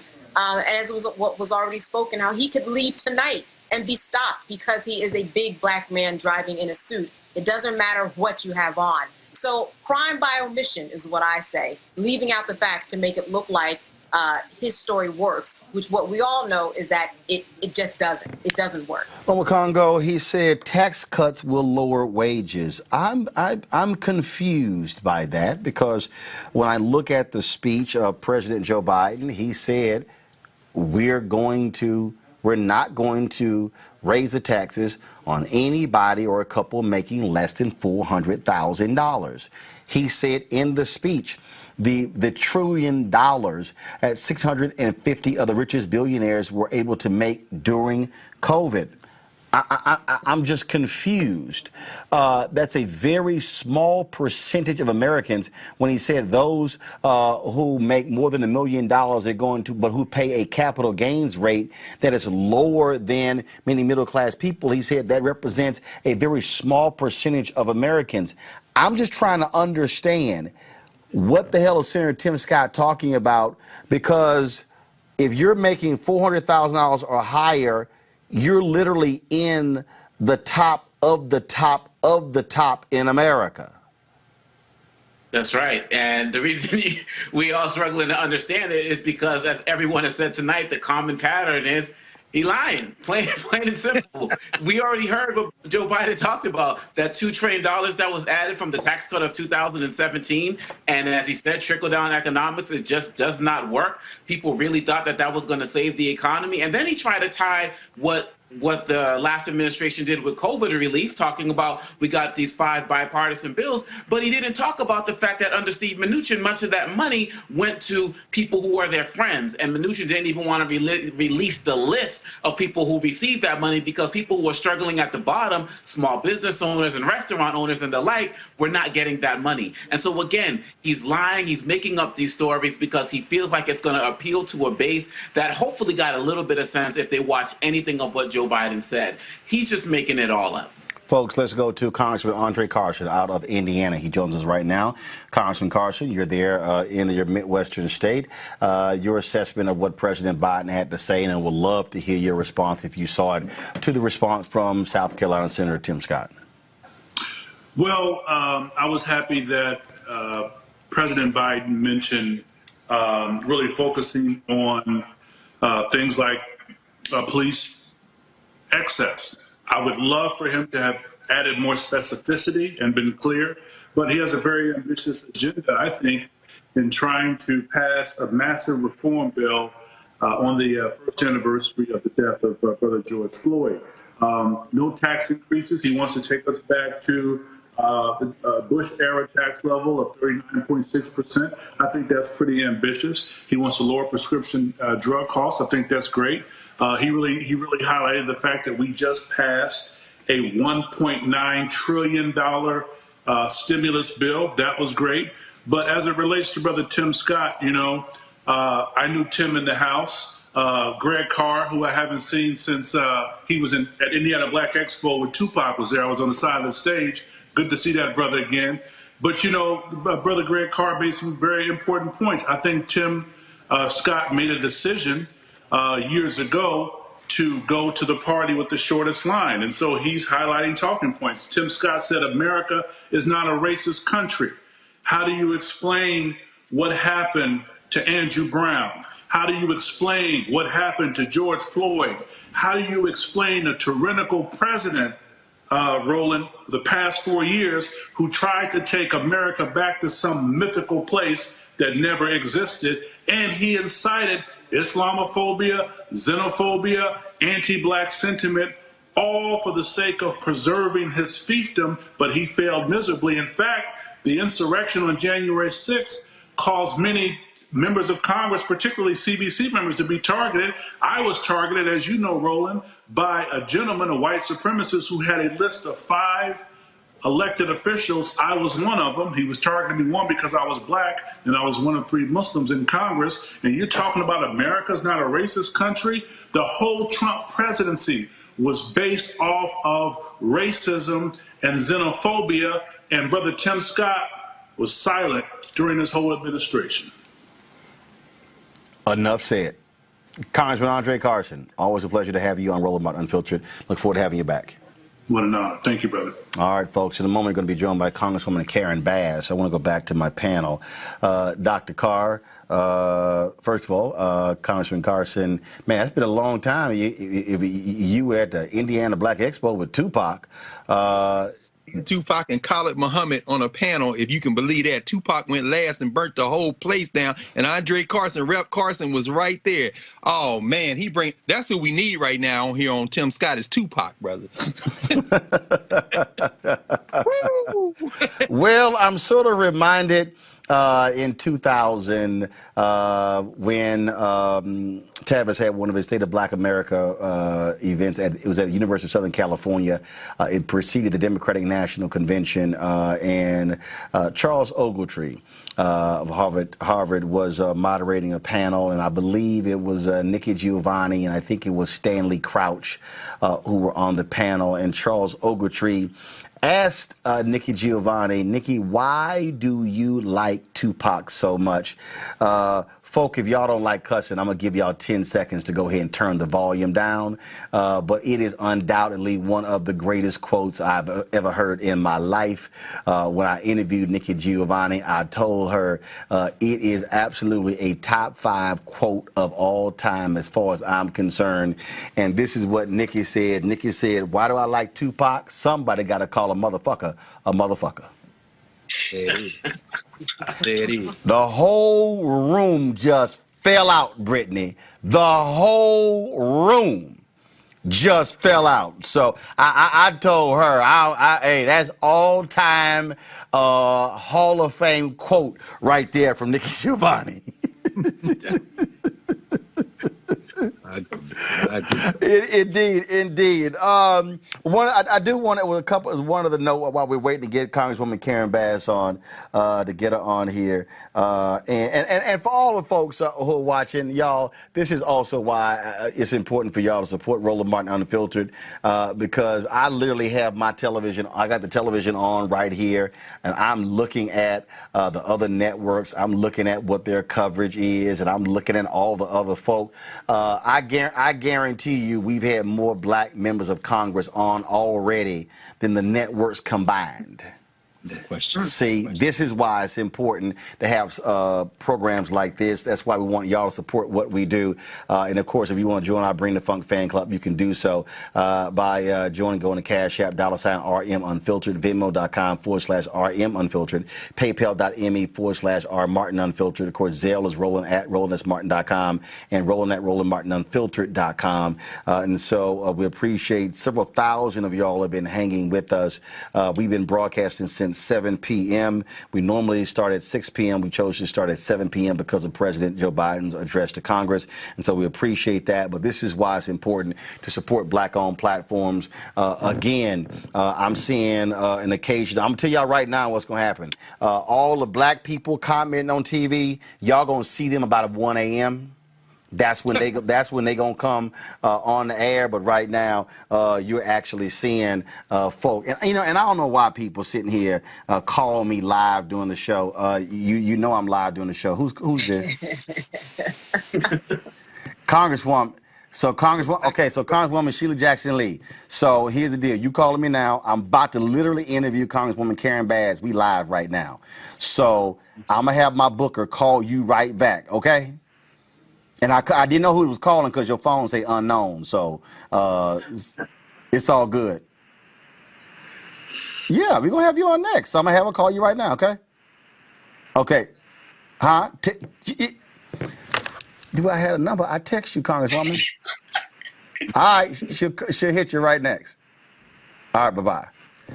Y'all see how black... Y'all... That's got a commercial rolling because that is the blackest... interview in the history of any broadcast platform involving an elected politician since the beginning, before Roosevelt's fireside chats. That has got to be the blackest conversation with an elected official. Hey, look, I'm going to answer the phone. I don't care who calling. And if you're going to call me live, something might happen when you call me live. So might pick up. Yeah, I will pick up and you will be live. Let's go. Joining us right now from California, Congresswoman Karen Bass. Glad to have you here. I didn't mean to do your fellow member of Congress like that, Congresswoman Bass, but I was about to go to you and she called, so I had to go ahead and answer the phone. But we'll get her on. First of all, glad to have you here. I got to ask you this. You're focused, obviously, you've been given the directive by Speaker Nancy Pelosi to lock and load on the George Floyd Justice Act. You heard Senator Tim Scott give the response. President Joe Biden referenced the conviction of Derek Chauvin. And so let's talk about that, what needs to be done to get the Senate to actually make this a reality. Well, actually, the leaders over in the Senate are Tim Scott and Cory Booker, and things have been going extremely well. So I didn't get to hear all of Senator Scott's speech because I was walking over from hearing the president. But what I did hear him say, I think he was speaking on behalf of his party and his caucus. But he has been very open and willing to discuss all of the aspects of the George Floyd Justice and Policing Act, and he has moved quite a bit from where he was last year. So I'm very hopeful, Roland. I'm very hopeful that not only are we going to put this on the president's desk, but that we will meet the charge that he laid out tonight, which is he wants to see it on his desk before May 25th, which, of course, is the tragic anniversary of Mr. Floyd's murder. One of the things that Senator Tim Scott did say was he blamed Democrats for blocking his bill last year, saying they filibustered it. But again, we do a fact check here all the time. Democrats, and I remember then Senator Kamala Harris said, no, send it through committee, allow us to offer amendments. They said, but we're not going to allow this bill to go forward for a vote on the floor if we're not able to actually make the bill better. He left that out tonight, but that's actually what happened. Mm-hmm. Yes, but in the House, we passed it on March 3rd, and since March 3rd, we've been in conversations with a bipartisan group in the House. They have been working with their Senate colleagues, and so again, I'm convinced that we will make headway. You know, there's so much needs to be done, Roland. I mean, if we got every single thing we wanted in this bill, it would still not be enough. And it's really a time in the country for a complete overhaul, a complete difference in view as to how we see policing.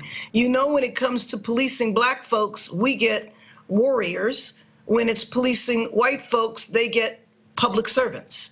And we need public servants. We need our community to be protected and served, not treated as though we're in the middle of Baghdad. I do want to, and so what do you want the people who are watching and listening to do? Because at the end of the day, look, it's going to take a lot of work. It is April 28th. The anniversary of the murder of George Floyd is May 25th, so that's less than a month. It can get done, but it's going to take pressure. It's going to take folk understanding that you can't just keep prolonging this thing. It can actually get done. Well, and as you know, Congress can act in 10 days or 10 years. And what determines the difference when it comes to our issues, not corporate issues, but our issues, what makes the difference is public pressure. And so all of the people that listen and follow you on your live broadcast, they need to be calling the senators and tell them that this is a major human rights issue. Roland, if what goes on in the United States, if you pick a country where 3 people died a day from police, we'd be talking about human rights violations and let's impose sanctions. We don't view the murders of black and brown people in the United States as a human rights issue, and we need to look at it that way. And so the only reason the George Floyd Justice and Policing Act exists at all is because of the movement that was generated last year after the world saw him be tortured to death. That generated hundreds of thousands of people on the street. Well, they're not on the street right now. They are on the streets in Minneapolis. They're on the street in Elizabeth City, North Carolina. But we need to have that public pressure to help us get this across the finish line. And look, look, we were very tough on Senator Tim Scott tonight, but the bottom line is he can lead his party across the finish line. He can. He's working with you, working with Senator Cory Booker, and the bottom line is it was Senator Edward Brooke, a Republican, who helped broker the filibuster, the Fair Housing Act in 1968, and I have long said that Senator Tim Scott has a lot more leverage and power in the Republican Party on issues like this than he actually uses. And then if he puts his foot down, he's going to force his party to oppose its only black United States senator. So I'm hopeful that that actually happens. Yes, and I don't think that they're going to do that. I think that they're going to support him. All right. Well, whatever you need us to do, simply let us know. We're going to focus on this each and every single day. And so we normally put something at the bottom of our screen. So let us know who folk need to call, who need to put pressure on, because this thing can get done. But you just got to move some folks on just a little bit more quickly than others. And Roland, has he been on the show? You know, see, he's not been on the show in about 3 years. So I had him on my TV One show. I welcomed. So I'm still waiting for him to return my text messages. And you know, well, I'm gonna see him tomorrow. I will tell him, and I will encourage him to come on the show. And let him know. And I'm sure he's probably gonna say, well, you know, Roland's been real tough on me, and you can say, hell, Tim, he kick our ass too. So it ain't like it ain't like it's just about you, because it ain't about no R or no D. It's about black folks. So just let them know. I appreciate it. I will. Always great to see you, Congresswoman Karen Bass out of California. Thank you so very much. Let's go to our panel, go back to our panel, of course, and then, we will soon be joined by Congresswoman Sheila Jackson Lee from the 18th Congressional District in Texas. Let's talk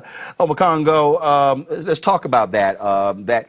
Look, you know, Congresswoman Bass, CBC, and others, they want that George Floyd Justice Act signed into law by the anniversary of George Floyd's death, which is May 25th. But you also saw tonight when President Biden talked about the John Lewis Act, all of those Republicans who stayed seated. Now, what got me was a whole bunch of them love going down to Selma on a little bus trip with Congressman John Lewis. And I said then, you know, and I got it. There was no disrespect to Congressman Lewis. I said, but it was a field trip for some of those Republicans. Get to take photos and sit here and say, yeah, we here with John. No, damn that. If you are not there to support the issues, then frankly, you are wasting my time. Absolutely, and it's spitting on his grave, to be quite honest. They are so good at doing everything for show. They might even have a Mitt Romney who will say a Black Lives Matter, you know, at a rally, and they'll come out and look like they're about it. You even had Mitch McConnell on record saying that he supports an anti-lynching bill, and again, no show. So they're good for making it look like they're about this business, but they're really not about this life at all. And every single time we bring up this issue of voting rights, they always want to try to harken back to some other type of time that never existed. And really, at the end of the day, they want to try to drag this out so they can increase their chances of winning in the midterm elections. And so when people are talking about, oh, we shouldn't boycott in Georgia, we shouldn't do all, what are our options? Well, they say vote. Well, if you're going to break down, you know, stop all these opportunities for us to vote with your ID nonsense, with your 9-to-5 nonsense, with your lack of having ballot box nonsense, then you're already handicapping the next election. And so these guys do not want voting rights in any way, shape, or form, from Trump to so many other leaders on record just in the last year, saying that when we have more opportunities to vote, Republicans lose. So they are full of it in every way, shape, and form. And they've proven it. Look, Candace, the bill is going to be tough. Look, to get over, so you don't have to deal with filibuster, Senator Tim Scott, he's going to have to bring over 9 Republicans with him, at least. To me, this is one of those deals where, okay, here's the bill. Tim, go get them. Let's see if you can bring 9 with you. Yeah, let's see if you can bring 9 with you, because this is what we know about him. He wants to fit in, right? So this is his opportunity to do so. You know, when I look at the men and women on the evenings like this, acting the way they do, not standing up really when they should, like you said, when they're talking about child poverty, how can you not like that? Yeah, I think of all these people in their 8th grade selves. They're like the worst of their 8th grade, but just in grown-up bodies, and that's what's coming out. And Scott wants to just fit in. We know what's going on right now, that we have to get this act passed, or else we're going to dealing with the piecemeal system. The Department of Justice going into city by city and trying to figure out if there are policing practices that are unconstitutional. We already know the answer to that. That process is going to take 1.5 years to figure out. And even then, we have police departments that can fight back what the Justice Department has determined. We've got to get this bill passed. And this is the opportunity for him to speak up and be the person that he should be. Think of himself driving behind in that car and the feelings of angst and fear and emotion when a police officer is driving behind him. Hopefully he will be able to do that. As Congresswoman Bass said, the talks are going well. So hopefully that's a good sign in terms of what he can actually bring to the table. Brittany. Yeah, you know, we got to get it through. And I'm just praying that the Senate doesn't strip out qualified immunity, because without that, what do we have? And you know, there are plenty plenty of things to applaud Biden for tonight. But one of the things that I wish he would have hit harder, and perhaps it would have affected his strategy to really reach out to those on the other side of the aisle, is the way in which he talks about policing is honorable.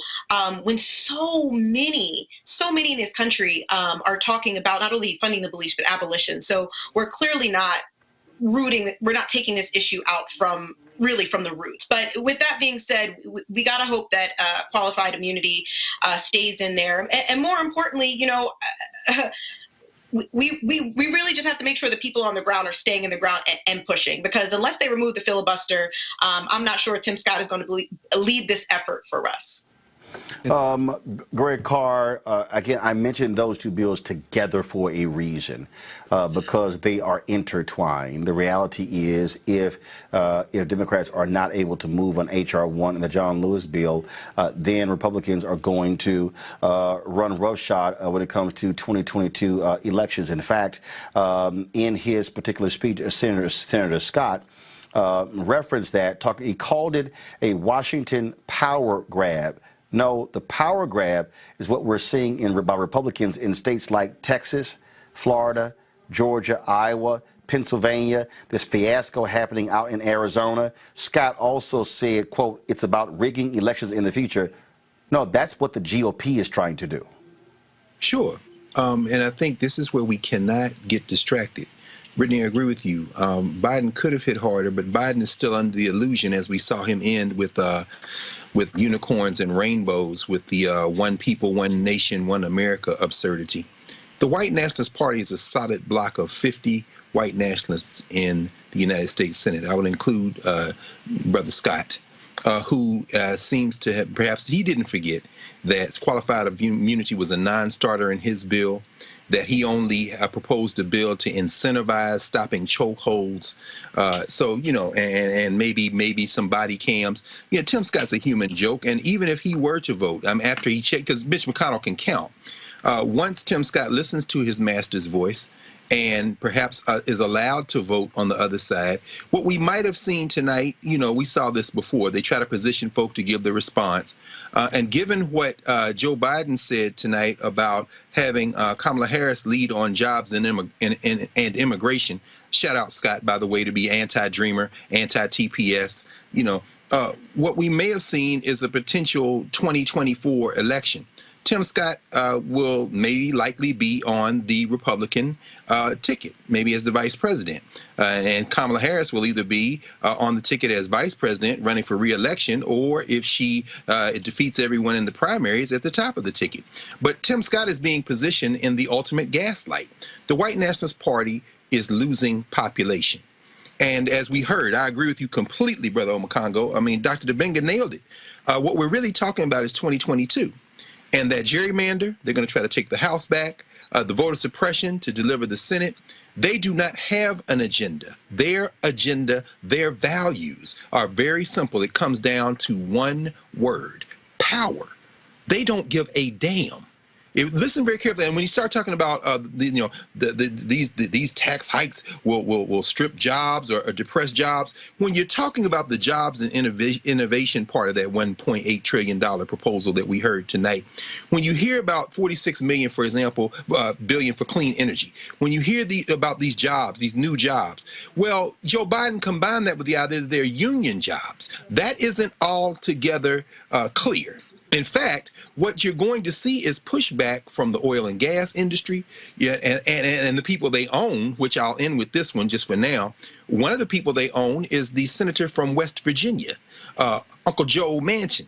And Manchin and Sinema ensure that there isn't 50-50 in the Senate. The only thing we have to do now is remember that everything coming out of the mouths of the White Nationalist Party is gaslighting. Break their political backs. Joe and Kristen, you're up in the dock, and we'll run you over too. But do not for a minute try to engage in some type of intelligent back and forth. With all due respect to Congresswoman Lee, who knows a lot more about this than I ever will, you got to love her temperament. I don't know that I wouldn't have loved to have seen her as vice president. I tell you what, if it can't be done, she'd be the kind of person that can do it. But here's the problem: it can't be done. Let's go right now to Congresswoman Sheila Jackson Lee of Texas. Glad to have you on Roland Martin Unfiltered. Tonight, you heard President Joe Biden mention a reference to George Floyd. He wants to sign that George Floyd Justice Act. And we just had Congresswoman Karen Bass, and it's going to take a lot of heavy lifting to get the Senate to act on this particular bill. A lot of heavy lifting, but a lot of reality, and there needs to be a reality check. I am delighted to be working with Karen Bass, and as the Congressional Black Caucus has pushed this from last session, as the Judiciary Committee has pushed this now for 2 decades, and I've served on that committee for 27 years. We have not had any form of real police reform for 30 years plus. This is like being in the desert and no water of any kind comes in your direction, and you're barely alive. We are barely alive in the criminal justice system, and we're barely alive in promoting and enhancing what good policing is all about. So if we're in the Senate has to have a reality check, and I believe they will have that. As we speak, the family of Andrew Brown is mourning as to why he was shot in the head, fleeing and unarmed. The family of a person by the name of Mr. Gonzalez in California, who was smothered to death, if you will, by police sitting on him right around the time that the George Floyd Justice and Policing Act, the George Floyd decision was rendered. Deontay Wright, right around the time of the George Floyd trial.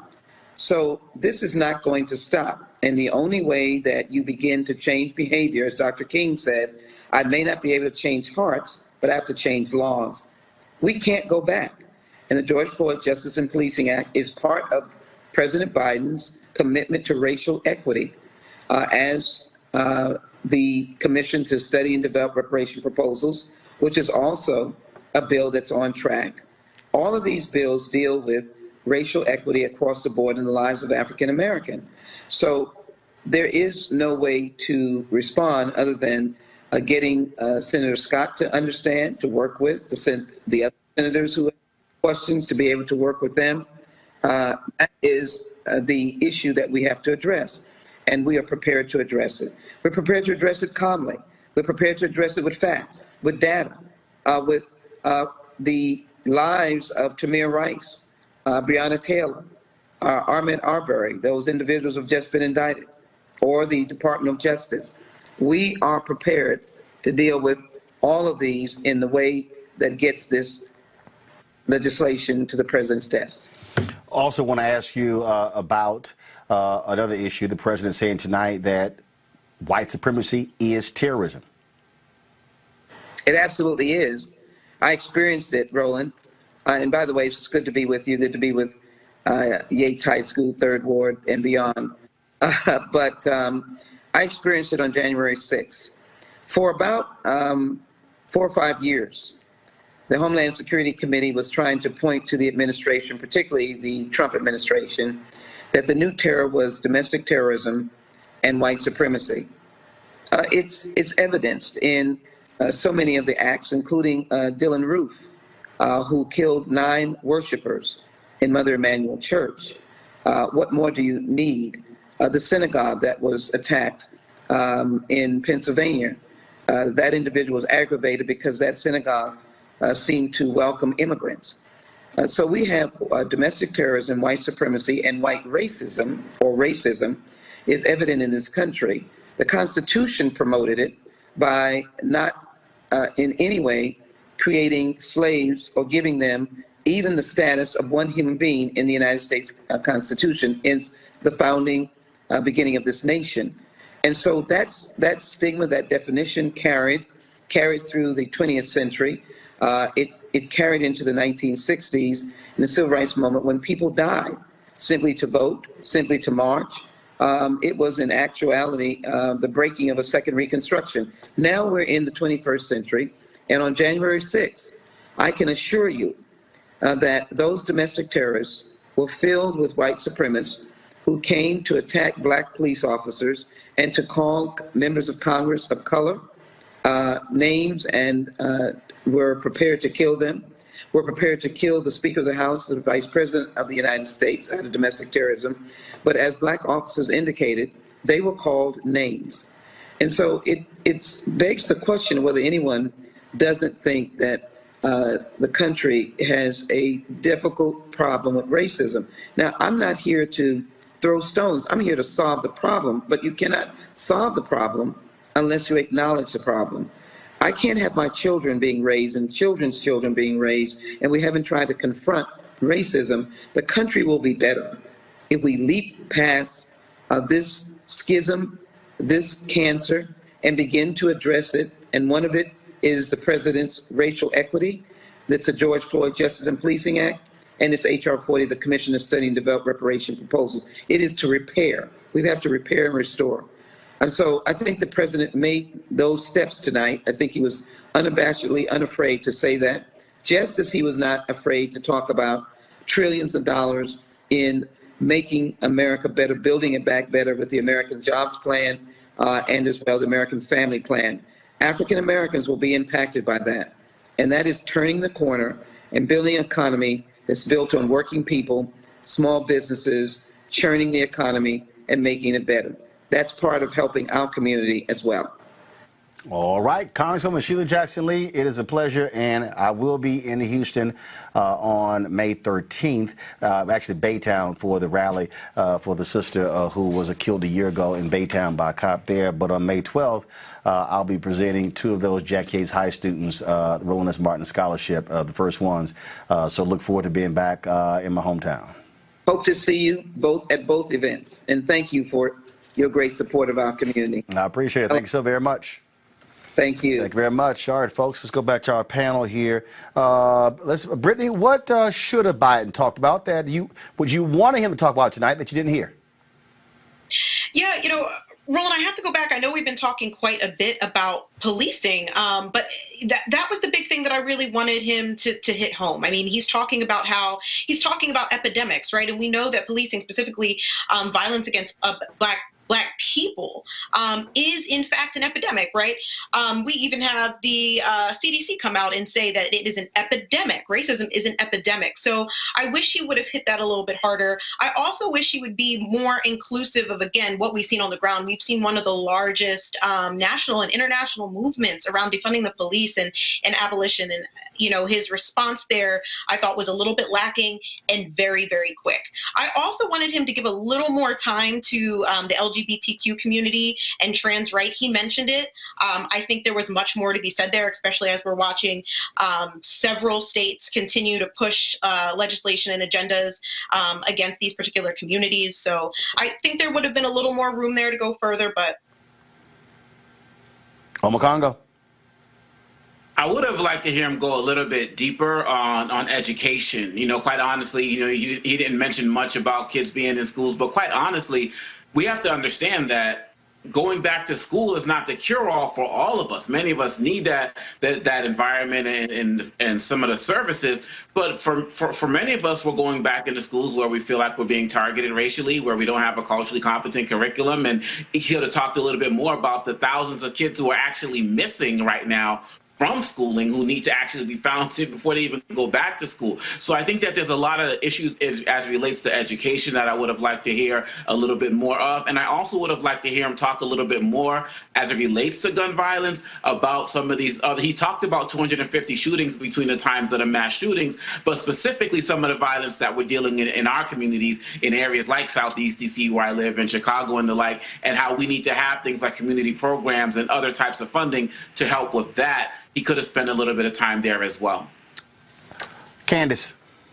I really wanted to hear him mention more specifics about qualitative immunity and getting rid of it, what that means, because I don't think that people on a large scale understand exactly what it means and why that's really kind of a block that stops people from getting justice when they go to police officers and go to the justice system. This immunity protects people too much. And I think that overall, we know that his speech was kind of a throw the dart on the wall and see what sticks. He put a lot of things in there. But for some of the issues that we are hearing now in the headlines, we just needed to hear a lot more detail. As was mentioned, education, how does that work? And when we talk about reform in the police system, exactly how does that work? more details is what I was looking for. Greg Carr. Greg, you're on mute again. I'll be trying to mute myself. I'm over here like, no. I didn't really have any expectations, and I don't, because politicians are employees. I think Biden's speech was part of a larger strategy, under promise and over deliver. He opened with that, with the number of shots that have been administered, with the 1.3 million new jobs, with 90% of people, 90% of the people in the country live within 5 miles of a place to get inoculated. And then he ended with a flourish, right? Cooperation and competition with China, Afghanistan troop withdrawal, the George Floyd Act, and then immigration reform, John Lewis Voting Rights Act. So it was, as you say, a kind of a menu. But I think most importantly, I think what they're positioning themselves to do, and we hear hints of it even with Congresswoman Sheila Jackson Lee, they're positioning themselves to make it impossible for Sinema and Joe Manchin to stand in the way of blowing up the filibuster. I think that's really what this speech was, just one more link in the chain to continue that. If there were one thing I would have hoped to at least gesture toward, there were 360,000 new cases of COVID in India yesterday. We are not out of this. The COVID doesn't know national boundaries. So while the hillbilly horde and the handful of our people who are listening to some fool on the internet are saying they're not going to get the vaccine, don't forget that the entire world is subject to this. And in fact, the United States has just said that they're telling people to get out of India. We are far from out of the woods. I would have liked to perhaps him say something about that. But I really didn't have any expectations. And I think what Biden is doing is consistent with what he's done these first 100 days, which is under promise and over deliver. I think it's part of a larger strategy, what he did tonight. I agree with that. One of the things that I would have liked to see President Biden do tonight was go a little bit deeper and be much more specific when it comes to economics and underserved communities. I would have wanted him to speak a little bit more from his Lift Every Voice plan, and then in the state what he wants to deliver on. But I think what the strategy is to focus on these much larger initiatives. Again, if you look at what has happened, you look at the COVID relief bill, then when you look at the issue when it comes to the infrastructure bill, looking at these things which are all very broadly popular across the board, and then laying out his tax cut plan, which same thing. Despite Republicans sitting on their hands, and again, that image of Republicans saying nothing and doing nothing. When he talked about the 650 billionaires who made the most money and how they sat there and did not applaud, that showed you, and he kept going back to that. And so, but I still would have wanted to hear a lot more of that.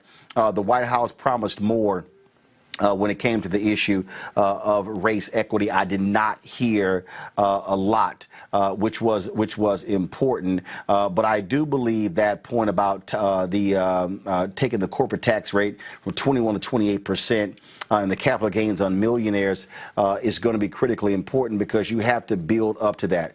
Again, for a lot of people who want to talk about how do you fund things, how do you fund free college, how do you fund free child care, all those things, his whole deal is you got to pay for it. And so when you hear Senator Elizabeth Warren talks about how we can tax the richest of the rich, and that's the piece right there. I think the way to negate Republicans on this is if you lock and load on the richest of the rich, and that way you don't get some broke white person in Georgia or Tennessee who's sitting there. They're trying to take my money. No, fool. They are not talking about you. They're talking about the folks who, again, who have all the damn money in this country and closing those particular loopholes. That is the whole point. And so people need to go ahead and understand that and not falling for the okie doke. And so I think that is what you're seeing. But let me say this again to all the black folks, and I see y'all out here, and y'all sitting there, where that, they pay that, all these folks, and Greg, I definitely want to get your thoughts on this. All these folk who yelling, screaming, well, they passed the anti-Asian bill, Asians got something, we ain't got nothing. And I'm sitting there going, y'all, you act as if you don't have hate crime legislation that already targets African Americans. Greg and Candace, speak to that, please. I'll just say very quickly, I get out of your way, Candace. You know, we have to fight for everything we have. I thought one of the most powerful lines in his speech tonight, going to your point about isolating the super rich, was when he said trickle down doesn't work. You have to grow it from the bottom and the middle. You know, why begrudge trying to pass legislation to protect anyone's humanity? And I did not like how he opened up with, you know, this check helped to pay the rent and, you know, his forestalled food, got food. And I'm thinking to myself, this must have been a different check than the one you sent out. You sound like George W. Bush when he didn't know the price of milk. Do you really think that little bit of money went somewhere? However, the point I'm trying to make, though, is that while we must continue to push to get more of our resources back. I've even heard people say, well, they're going to give more money to the IRS and they're going to go out and investigate people who got the checks. Could you use your ears and listen? $400,000 and above, they're going to go try to find some of this money these people have been stashing in these tax havens. Let us not sacrifice our humanity by trying to compete to avoid last place with folks who are also in harm's way. I know it's a tough thing to hear, but the only way we're going to get out of this mess is to be strategic and to think in a way that allows us to move in a way that we get what we need, and that might mean somebody else gets what they need. You know what? You just live with it. White nationalism is our common enemy. And if nobody in this country knows that beside the Native Americans better than the Africans. Candace, respond that, and also you make your final comment. You know, you talk about these laws that are to come with Asian Americans, laws that are already on the books. This is how people have to understand the law. We already have laws on the books that should be protecting Asian Americans, blacks, LGBT on the books already. It's just that people are not following them. These new laws are laws that are already, that we have the EEOC. We have plans on the books in terms of what happened after the riots. Obama had a policing plan that he left the next administration. We're just not following it. So every time we look at these laws, people have to understand that these are reminders. These are reimagining, again, what we need to remind people of to do. We know what we need to do. Just consider these new laws a reminder of what we already have on paper. And that's what these next steps are. We already know what to do. We've seen it. We just now have to actually do it. Final comment, Omakongo.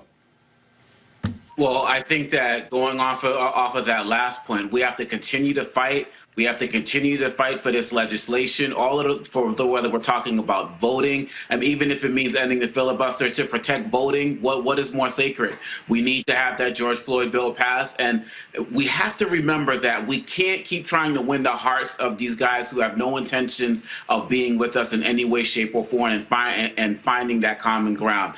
I would like to end with another quote from Dr. King, who said that you cannot legislate morality, but you can regulate behavior. We need to fight these terrorists, fight these white supremacists. We need to get these laws passed so we can put them where they need to be so that we can move forward as a country with the rights that we earn. And I know Joe Biden liked to say that the middle class built this country, but enslaved Africans built this country before that happened.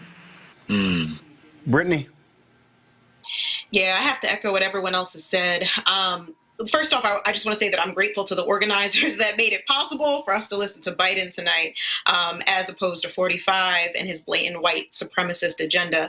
But he discussed so many important topics, but we have to continue to fight. One, I hope that we continue to fight to end the filibuster, because so many of these things, whether it be voting, DC statehood, $15 minimum wage, gun reform, you name it, have passed the House. So, you know, we have to continue to fight. We have to stay out there with that and with the George Floyd law. So let's stay in the streets. All right then, folks. And I thought I was about to close up, but we're trying. She just called Congresswoman Alma Adams of North Carolina, and so we're trying to get her on. But in the meantime, y'all, on Monday, we debut the first of a 6-part series on Facebook, Intergenerational Conversations. Conversations with young folks and elders. Y'all, it's a 6-part series. It's unbelievable. The first one, Dr. Janetta Janetta B. Cole sitting down and vibing with Tiffany Lofton. Here's a preview. Our age have lost the ability to focus the discipline on the art of organizing. It takes all of y'all to represent your generation. The African proverb says, the young go fast, the elders know the way. That is so freaking dope. What a powerful combination. The challenges, there's so many of them and they're complex, and we need to be moving to address them. But I'm able to say, watch out, Tiffany. I know this wrong. Like you said, giving folks the wisdom and we can go fast together. It happens in a lot of spaces. I don't think it happens enough.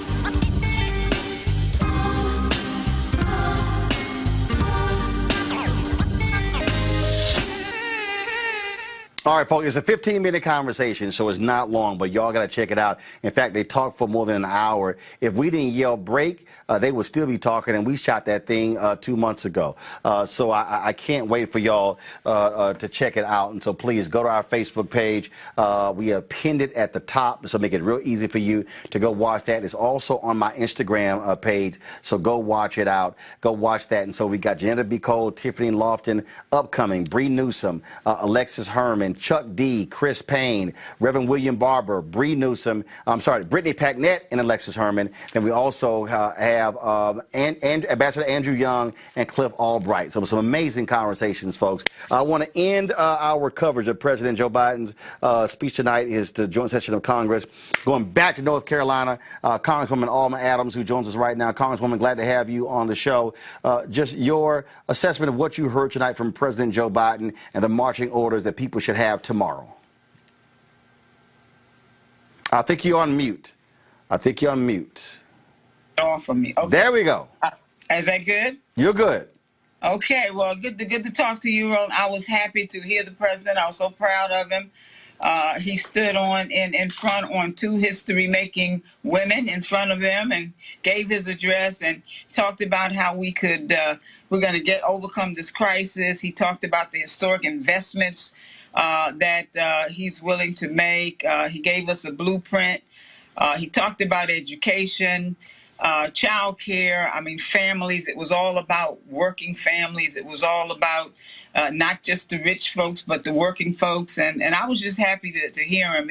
This was, I think, a refreshing a statement from our president. I thought it was a great speech.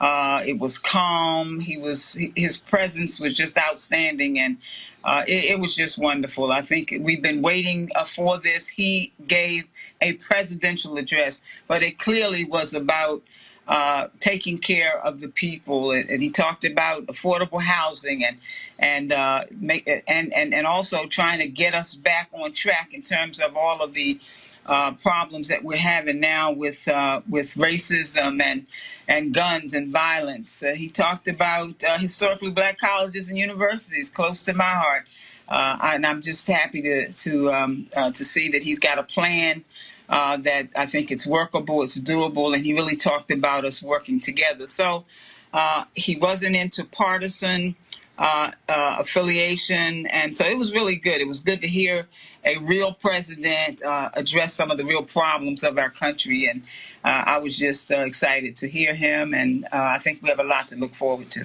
One of the things that also jumped out, as far as I'm concerned, was tone. You made a point about that, the tone, which is a stark contrast than the loud, lying bluster we've heard for the last 4 years. Oh, absolutely. And listen, people were just elated by that, to have someone speak to you as a person, to speak to you in a respectable tone, to show that he appreciates everyone, and it doesn't matter where you live, how much money you have in your pocket, that kind of thing. What your zip code is, everybody he believes deserves an opportunity. And he talked about healthcare being a right, not just a privilege for some, but a right for everyone. So listen, we're going to have a stronger America because of this president. and he certainly has gotten us to, I think, a really good point in terms of this pandemic. He's encouraging folks to take their shots, and I'm on that too. Take your shot. It's a shot for life. We want to get things coming back to some normalcy. I think that's the way to do it. So I was proud of him and just happy to hear him address. This was, I think, one of the best speeches I've heard him give. So listen, I was really, really excited about it, and I think we're going to make a lot of progress with Joe Biden. Last one for you. I got to get your thoughts on what's happening in Elizabeth City, North Carolina. I was there the last 3 days. Just your thoughts on what's going on. Well, I'm absolutely, first of all, it's very embarrassing for North Carolina, but I think it's also very hurtful for that family, for that community, for North Carolina to have this happen. I just believe the sheriff could have gotten his information out early. We could have got the tapes, I think, should have been released. The fact that now he's talking about 45 days, or at least the judge, I think that's absolutely ridiculous. We've got to change some laws in North Carolina. There's no reason for that. This man was shot in the back, 4 or 5 times. And I just think, when they can't put the information out there like they should have. Obviously, there's some things that they don't want the community to know, and that's just unfortunate to say that, but it certainly looks very suspicious to me. But we have to do right. Listen, it's been a week today, and still we've not been able to see the tape. Don't have information. This family deserves to know what happened to their family members. So we're not happy about what's going on, but I think that it's going to be up to this legislature to really make some changes in terms of the laws, because that should not be. Other states have been releasing these body cams, these tapes pretty much immediately. There's no reason that this shouldn't have happened that way as well. So people are angry, people are upset, people are hurt, but I just think it's very unfair that they're treating this family, this community, and our state the way they are. So I would say to folks, listen, sheriffs are elected. These are elected people. You know what you need to do. All right, Congresswoman Alma Adams, always a pleasure. Always from Texas A&M Aggie to North Carolina A&T Aggie. I appreciate it. Right. Thanks a lot. Good to talk to you, Roland. Have Likewise. A good night. Thank you very much. Let me thank all of our panelists, Makongo, Brittany, Candace, and Greg Carr. Thank you for being with us a little bit longer than we normally do with the show, but it was important, I think, for us to have the black perspective on this night. The folks at Black News Channel, they went off at 11 o'clock live. They're now in encore presentation. We still here. And look, it's important for us to have a black perspective. It's important for us to be able to allow our experts to offer expert analysis. Tomorrow, our hope is to have Bill Spriggs, economist, Howard University, to be on talking about the impact of what Joe Biden had to say about economically, how it's going to impact us. And to everybody who's listening, that's why it matters to have black-owned media. Y'all heard me sitting here highly critical of companies not advertising with us. Let me just give y'all an update. You can keep it right here on the Firebox, Henry. I met with General Motors today. Very frank conversation. They saw my video from Friday. They heard exactly what I had to say. They said that they are committed to increasing their spend and changing the way they do business with black-owned media. I said we will be holding you accountable. We'll be watching that. And see, y'all know how I roll. My philosophy is simple. If you do good, I'll talk about you. If you do bad, I'll talk about you. At the end of the day, I'll talk about you. If General Motors meets what they say they're going to do, then I will praise them for it. I don't give praise before. I don't give praise before something happens. I speak honestly about it after it happens. And so that's the way I roll. And so we're going to keep doing that. And so it's important for us to have the platforms where we can actually speak to our audience from our perspective and break these things down. We'll have more on what President Joe Biden said today on tomorrow's Roland Martin Unfiltered. Look forward to having our regular Thursday panel. Greg, we'll see you as well, and so many other folk. And so just want everybody to understand that's what we're about. We continue to cover what's happening in Elizabeth City as well. There are going to be some events happening this weekend. We still have our live stream every single day. We're covering the developments, and so that's why we have created what we do here. We want our folks to understand that, look, that's cute, CNN, MSNBC, Fox News, all those folk, but we center black people. We center black people and black experts and black excellence, and that's why we do it. So I appreciate it. Thank you so very much. And so, folks, y'all get some rest. I'm about to do the same. Let me thank my staff as well. They stay longer than we normally do. So thank everybody in our control room, everybody involved, and all the CBC members who joined us. We had several others who wanted to be with us, but they were out of pocket. And so, but we're going to keep talking to them. So thanks a bunch, folks. All of you tuning in. Don't forget, join our Bring the Funk fan club. You know how to reach us. We certainly want you to join us. Cash App, $RM Unfiltered, PayPal.me/RMMartinUnfiltered, Venmo.com/RM Unfiltered, Zelle, Roland at RolandSMartin.com, and go check out our Facebook First Conversation. Dr. Janetta B. Cole and Tiffany Lofton. It's a great conversation. Trust me, you will enjoy it. Folks, that's it for our special presentation of President Joe Biden's address to Congress. Thank you so very much, and we shall see you guys tomorrow.